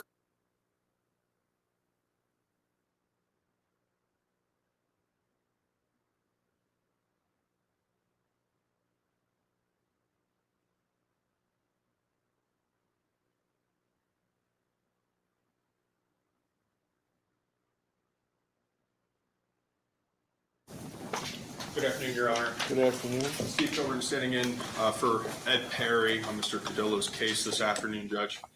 All right, this is case number 25CR42498, the state of Ohio versus Mr. Cadillo. Mr. Cadillo, your attorney, Mr. Perry, had filed a motion for intervention in lieu of conviction. So in a moment, you'll be asked to change your plea to guilty to the counts of the indictment. The court will accept your plea but not make a finding of guilt. Instead, I'll hold your plea in abeyance or set it aside and require you to complete a plan of intervention. If you successfully complete that plan of intervention, then the prosecution on these charges will end with no finding of guilt, and I'll dismiss them against you. Okay, sir? Understood. Thank you. However, if you fail to complete the plan of intervention, if you continue to use drugs or you break the law or violate the court's orders, I will be able to make a finding of guilty that's based on your plea today, and then I will sentence you on these charges. Do you understand that part of it? Yes, sir. How old are you? I just turned 30. How far did you go in school? I'm finishing up right now. So between the restaurant and the event center, I'm finishing my bachelor's. Well, it's a bachelor's and master's program, but Okay. in IT, yeah. Are you able to read and write? Yeah. Are you a citizen of the United States? Yes. Has anyone promised you how the court would sentence you if you failed to complete ILC? No. Has anyone threatened you in any way to get you to plead guilty against your will? No. Are you satisfied with the representation that you've received from Mr. Perry, Mr. Kilburn? Yes. Are you currently under the influence of any drugs or alcohol? No. Do you take medication that interferes with your ability to understand what's going on today? No. All right. I have in front of me a document. This document is called a change of plea. And on the second page of the document, on the line marked defendant, there appears a signature. Did you sign this? Yes. Did you read this and go over it with Mr. Kilburn? Yes, I did. And you He believe- explained everything to me. Okay. And you believe you understand what it says? Yes. This document says you're entering a plea of guilty to one count of grand theft of a motor vehicle. As a felony of the fourth degree, that carries a maximum penalty of 18 months in prison and a maximum fine of $5,000. The second count is one of unauthorized use of a motor vehicle. That is a felony of the fifth degree and carries a maximum penalty of 12 months in prison and a maximum fine of $2,500. The third count is one of forgery, a felony of the fifth degree. That carries a maximum penalty of 12 months in prison and a maximum fine of $2,500. None of them carry mandatory prison sentences. Do you understand the maximum penalties involved? Yes, sir. You're also subject to a discretionary period of post-release control, which means that if you are sent to prison on these charges upon your release, the adult parole authority may supervise you for up to 2 years. If you violate that supervision, the adult parole authority may return you to prison for up to 1/2 of this court's original sentence. If your violation is that you commit another felony, you can be returned to prison for 1 year or the period that you have left on PRC, whichever is longer. That time would run consecutive to any additional prison time you're sentenced to. Do you understand that? Yes, sir.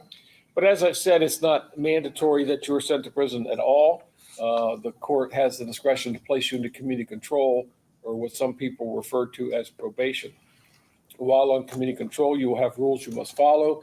If you fail to follow those rules, then the court has the authority to extend the term of your community control or to impose additional, more severe sanctions, which can include local jail time or prison. Do you understand that? Yes, sir. Now, you're presumed innocent of these charges. You cannot be sentenced or punished unless you plead guilty or you're found guilty following a trial. Do you understand that? Yes, sir. You have the right to trial by jury if you want. We will impanel a jury of 12 people and require the prosecutor to present sufficient evidence to convince each of the jurors of your guilt beyond a reasonable doubt, or the jury is required to find you not guilty. Their verdict must be unanimous. Do you understand that? Yes, sir. At that trial, you have a right to see and hear all the evidence that the state has against you. With the help of your attorney, the right to confront and cross-examine each of the state's witnesses. Do you understand that? Yes, sir. You have a right to call witnesses on your behalf and in your defense. If any of those witnesses are reluctant to come, the court can force them to come by way of subpoena. That's your right of compulsory process. Do you understand that? Yes, sir. You have the right to remain silent at your trial. You cannot be forced to testify against yourself. The prosecutor is not permitted to call you as a witness. You can choose not to testify in your own defense. If you don't testify, that will not be used against you. And I will instruct the jury they are not permitted to infer your guilt nor anything from your silence. Do you understand that? Yes, sir. The burden of proof is on the prosecutor. At your trial, you're not required to call any witnesses nor present any defense. And if you do not, that will not be held against you. Do you understand that? Yes, sir. The standard of proof is beyond a reasonable doubt. That standard applies to each of what are called the essential elements of each charge from the indictment. Do you understand that? Yes, sir. You could also waive your right to a jury trial, but maintain all the other rights we've discussed. You can try your case to the court. I, too, would have to be convinced of your guilt beyond a reasonable doubt, or would be required to find you not guilty. Do you understand that? Yes, sir. Do you believe you understand each of these rights we've discussed? Yes, sir. Do you understand that when you enter plea of guilty, you'll be waiving all these rights? We will not have a trial. Yes, sir. This is how you want to proceed. Yes, sir. Okay. Mr. Harris. Your Honor, if this matter proceeded to trial, the state would show beyond a reasonable doubt, in addition to all allegations in the indictment, that on or about September 11th of 2024, Ra Akhenaten Kudalow presented false information to a car dealership being McCluskey Chevrolet in Deerfield Township, Warren County, Ohio, which afforded him the ability to take control of a vehicle, that being a 2022 Dodge Ram, valued at $37,435 without paying for it. All right, Mr. Kilburn, anything on those facts? Nothing on the facts. Mr. Judge. Cudolo, did you hear the statement that he read? Yes, sir. Do you admit and acknowledge what he said is true? Yes. And again, you understand all the rights you're giving up by entering a plea of guilty, the rights we discussed. Yes. And what is your plea, sir? Guilty. All right, the court will make a finding then that you've made a knowing, intelligent, and voluntary waiver of your constitutional rights that we've discussed, and the court will accept your plea of guilty. I am going to grant your motion for intervention in lieu of conviction and order these proceedings stayed pending the completion of the terms of that supervision. You will be on ILC starting out for a period of 3 years. You'll be subject to the supervision of the Warren County Probation Department. You're ordered to refrain from the use of any drugs, alcohol, or marijuana. Do you understand? Yes, sir. You're ordered to complete mental health and substance use disorder treatment. I understand there's no restitution being requested by the victim. That's correct. But you are trespassed from McCluskey Chevrolet. Okay? All right, anything else, Mr. Harris? No, Your Honor. Mr. Kilburn? No, Judge. All right, Mr. Codolo, good luck to you. You need to go down to court services and check in and test this morning or this afternoon. Okay, sir? Okay. All right, thank you. Good luck. Thank you, Your Honor.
Place you on a probation. And if you successfully comply with the terms of the probation, the charge will be taken off your record and there'll be no public record of conviction. Yes, sir. Do you hunt? Yes, sir. All right, a domestic violence conviction prohibits you from using or possessing a firearm. But if you do the deferral and complete it, it lifts that. So you would be able to use a firearm if you successfully complete the probation. Do you understand? Yes, sir. Other than the plea offer here, did anybody promise you anything to get you to plead to this? No, sir. Or threaten you? No, sir. And Mr. Nossinger, you confirm the plea agreement? Yes, Your Honor.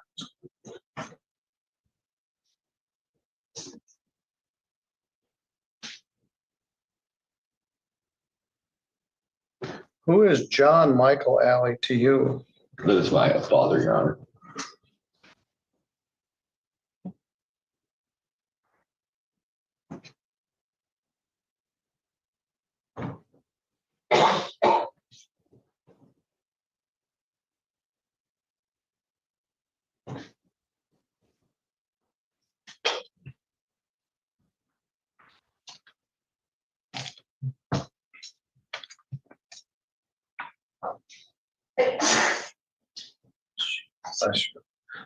Did you get into an argument with your father on September 22nd? Yes, sir. And did you strike him? Yes, sir. What were you arguing about?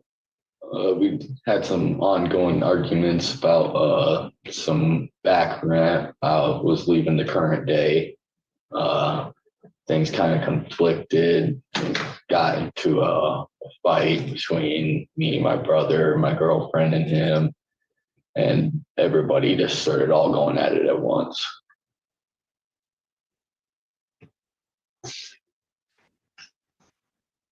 That doesn't look like an Amish name. Do you come from an Amish family? No, sir. All right. Now, the recommendation is for deferral. Mr. O'Bear, are you willing to me to do the sentence now, or should I defer and get input from the complainant? I would ask the court to set up for sentencing. All right, very good. The law says that in a domestic violence case, if the victim has requested input, that we have to set the sentence out at least 10 days. I just kind of fudged. I set one about 7 days, 8 days. But I'm going to do that. I'd like to get police report, victim input.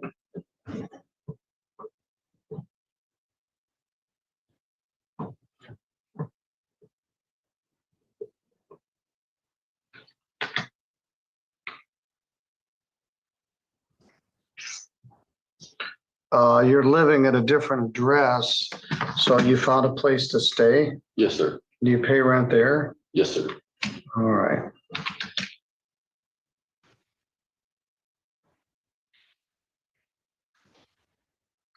How about Monday, November 17th at 10:30? Does that work for you, Luke? Yes, sir.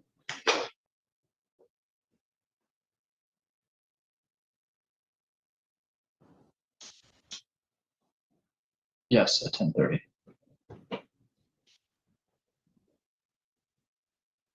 Are you working somewhere, Mr. Alley? I'm working 7 days a week currently over at the Marathon here in Ottawa, and then 7 days a week mornings over at Grand Bees and Sturgis, which is a breakfast cafe.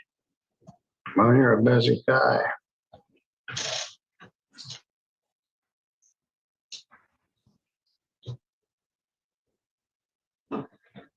What do you do at Sand Lake? I'm a cook. You make the pizzas? Yes, sir. I just went to a funeral. They ordered 200 pieces of chicken and they were very good. Did you make that chicken? No, sir. Well, it was on Saturday and that was one of my classmates bought it. All right, we'll do this on Monday, November 17th at 8:30.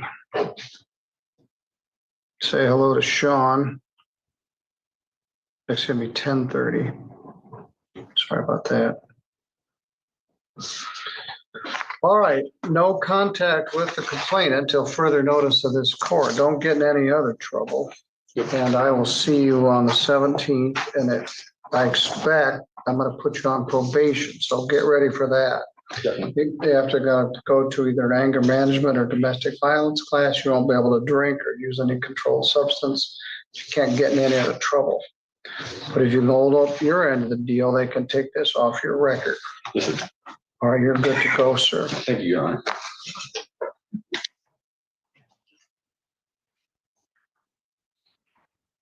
Oh, bueno.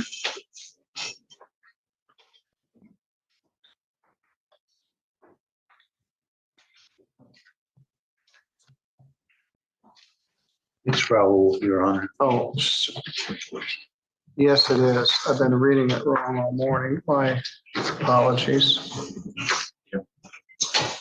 And people's names are important. I did that earlier also with a 1 and a 9. I've heard it all my life. I am barely hanging on without glasses. And I consider it a privilege that I can drive and do this job without wearing glasses, but I'm about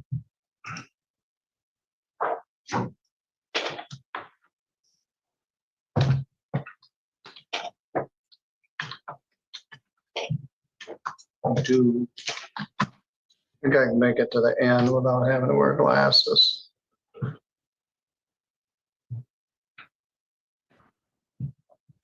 All right.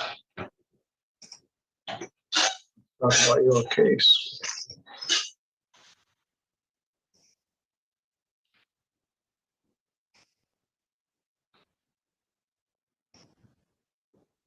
Raul Bueno, file number is 251280.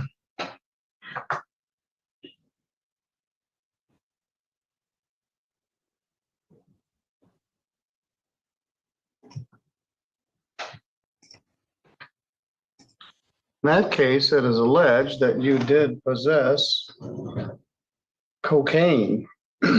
We haven't seen cocaine for a number of years and it's come back. I don't think we need it, but it's come back. Also, they keep putting other stuff in it like fentanyl. Anyway, it's also alleged that you're a fourth habitual offender, that you have at least 3 previous felony convictions, which would make this punishable by up to 15 years imprisonment.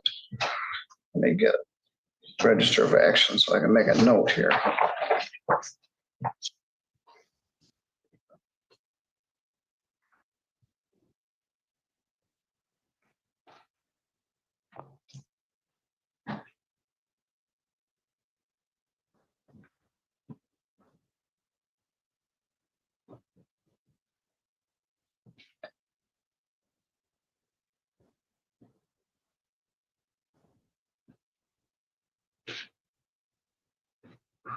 Mr. Robert, you confirm the plea offer? Yes. You too as well, Mr. Knausinger? Yes, Judge.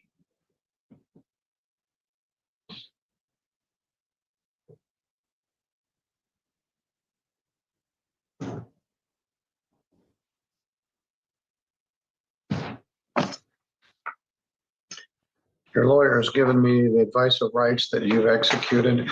You understand you're giving those rights up by entering this plea? Yes.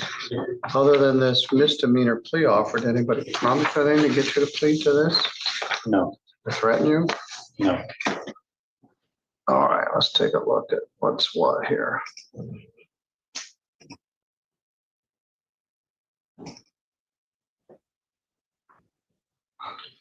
March 31st, so a few months ago at about midnight, about 11 p.m., you were driving with your flashers on near US 12 on Lane Drive. That's the west side of Sturgis. You were in the driver's seat and they could see in your lap a pipe and some cocaine, a beer can bong. Your blood alcohol was the cocaine was 0.08 grams.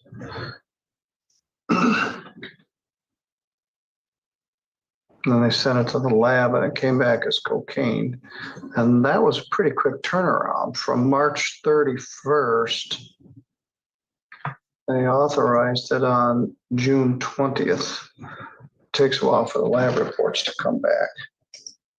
All right, so were you driving a car in Sturgis on that day? I was actually not driving. I was stranded on the. Oh, so you're on the side of the road. That's why your flashers were on. So you were pulled off. Where were you headed? Back to South Bend. And what were you doing in Sturgis? I gave an acquaintance a ride to Sturgis. And your car broke down? Yeah. So were you sitting in the car smoking some cocaine? No, I actually had dozed off waiting on some help to come get me. Had you used some cocaine? Earlier that day. Well, why did you have it right in your lap? I couldn't answer that. What do you do in South Bend? I'm currently working at University of Notre Dame Stadium. As a warehouse supervisor.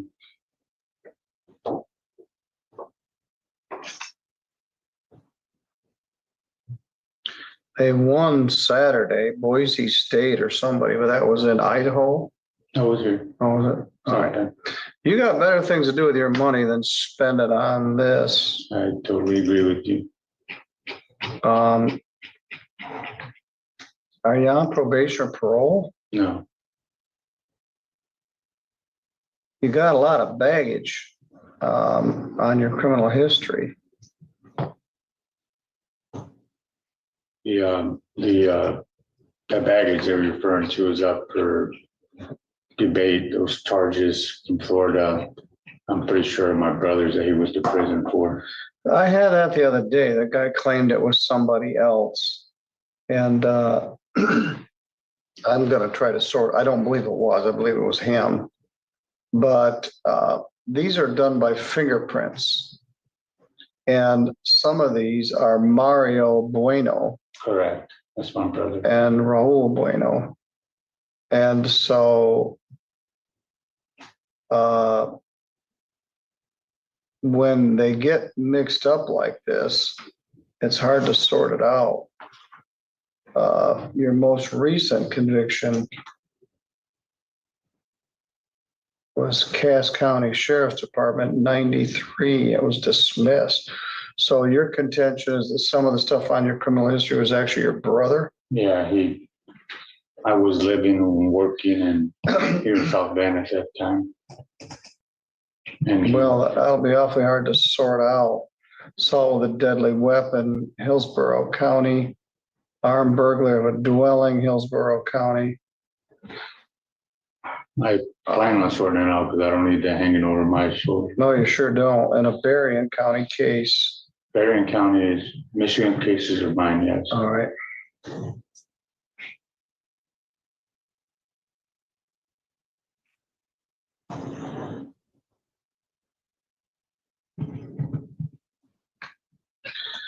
Mr. O'Barry, you have any thoughts on this? Well, the defendant was cooperative with police. Under Miranda, he admitted to the drugs being his and said he had been a user for 40 years. So this is the type of case I would recommend a probation on. Create some complications given that he doesn't live in the county and is from South Bend. But with that history of substance abuse, it sounds like he could use services. Yes, it does. They've got services in South Bend. I'm gonna Judge, I'm gonna get a pre-sentence, I think. Luke, but what's your thought? Yeah, could I add something here too? Yeah. What Mr. Bueno tells me is that he was arrested in South Bend, so in St. Joseph County, Indiana. And he was awaiting extradition. He waived it. He estimates he was in jail about 18 days before he was transferred to St. Joseph County, Michigan. All right, that may change things. I just let him go back to.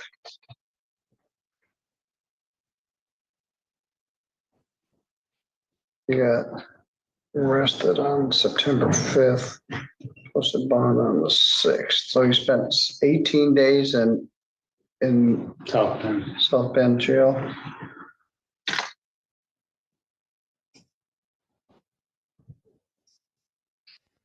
And I have $500 of cash bond. All right. I agree with Mr. O'Bear. You could use some services, but I'm gonna let you seek that in Indiana.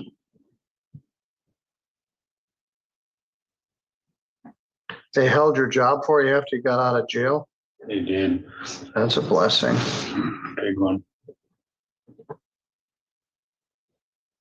So you had 18 days of forced clean time. Yeah. If I gave you a test right now, what would it show? Clean. Well, that's a good start.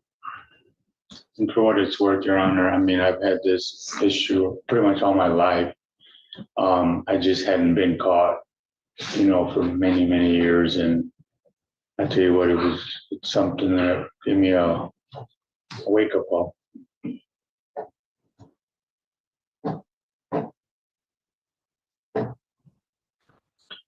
Yes, like I said, you got better things to do with your money than this. John Bryan says there's a hole in daddy's arm where all the money goes. $75 fine, $75 crime victims' rights fee, and a $50 state minimum fee, $150 attorney fee. That's $350. You posted $500 of bond, you're gonna get some money back. They might keep 10% of the 10% bond.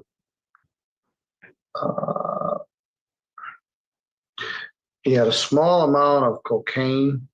You weren't doing anything except you were passed out on the side of the road, which is a little scary because you're probably driving under the influence of a controlled substance. You're polite, respectful to the officers. You did 18 days in a big city jail waiting to get arraigned to come back here. If that ain't a wake-up call, I don't know what would be. All right, you go out to the counter, the clerks will give you a balance of your bond money back, and you're free to go. Thank you, Your Honor.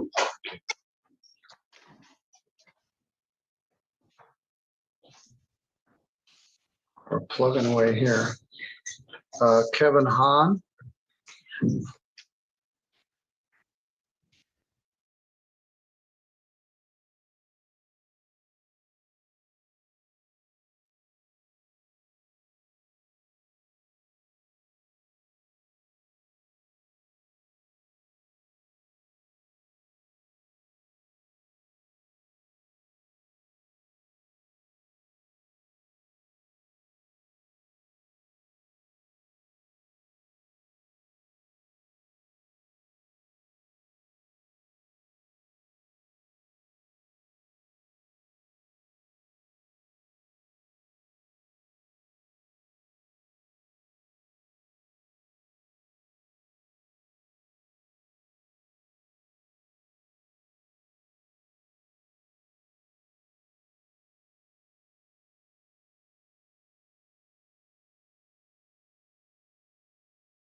That long ago.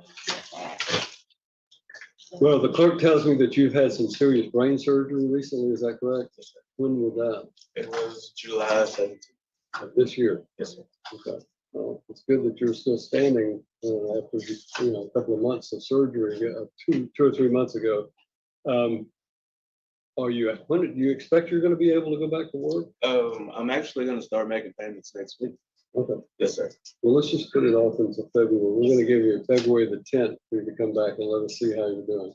Okay. You have to have a follow-up for your medical condition? I actually just spoke with my doctor last week, I believe, because I'm still battling with dizziness, a lot of dizziness.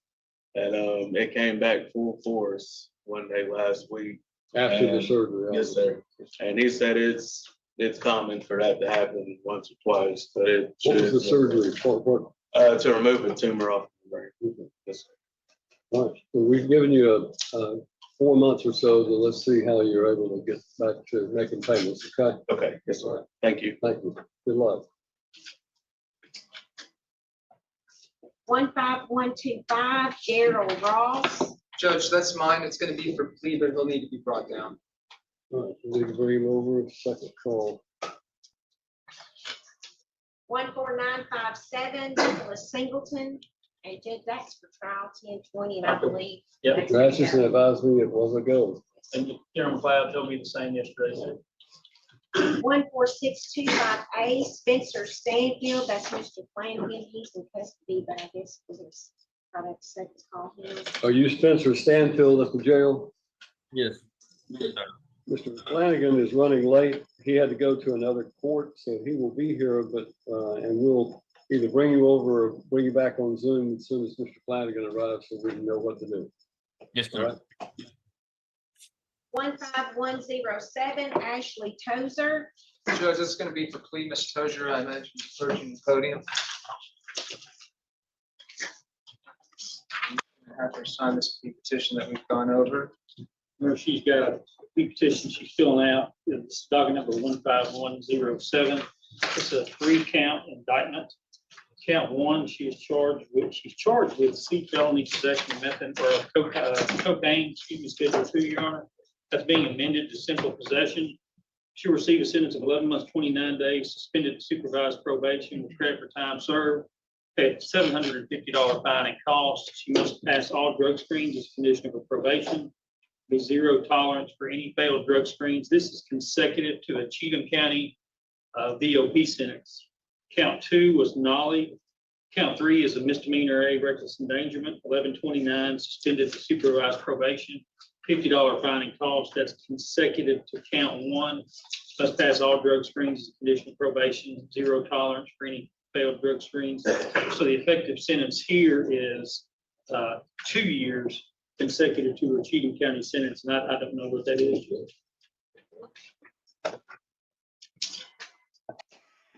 All right.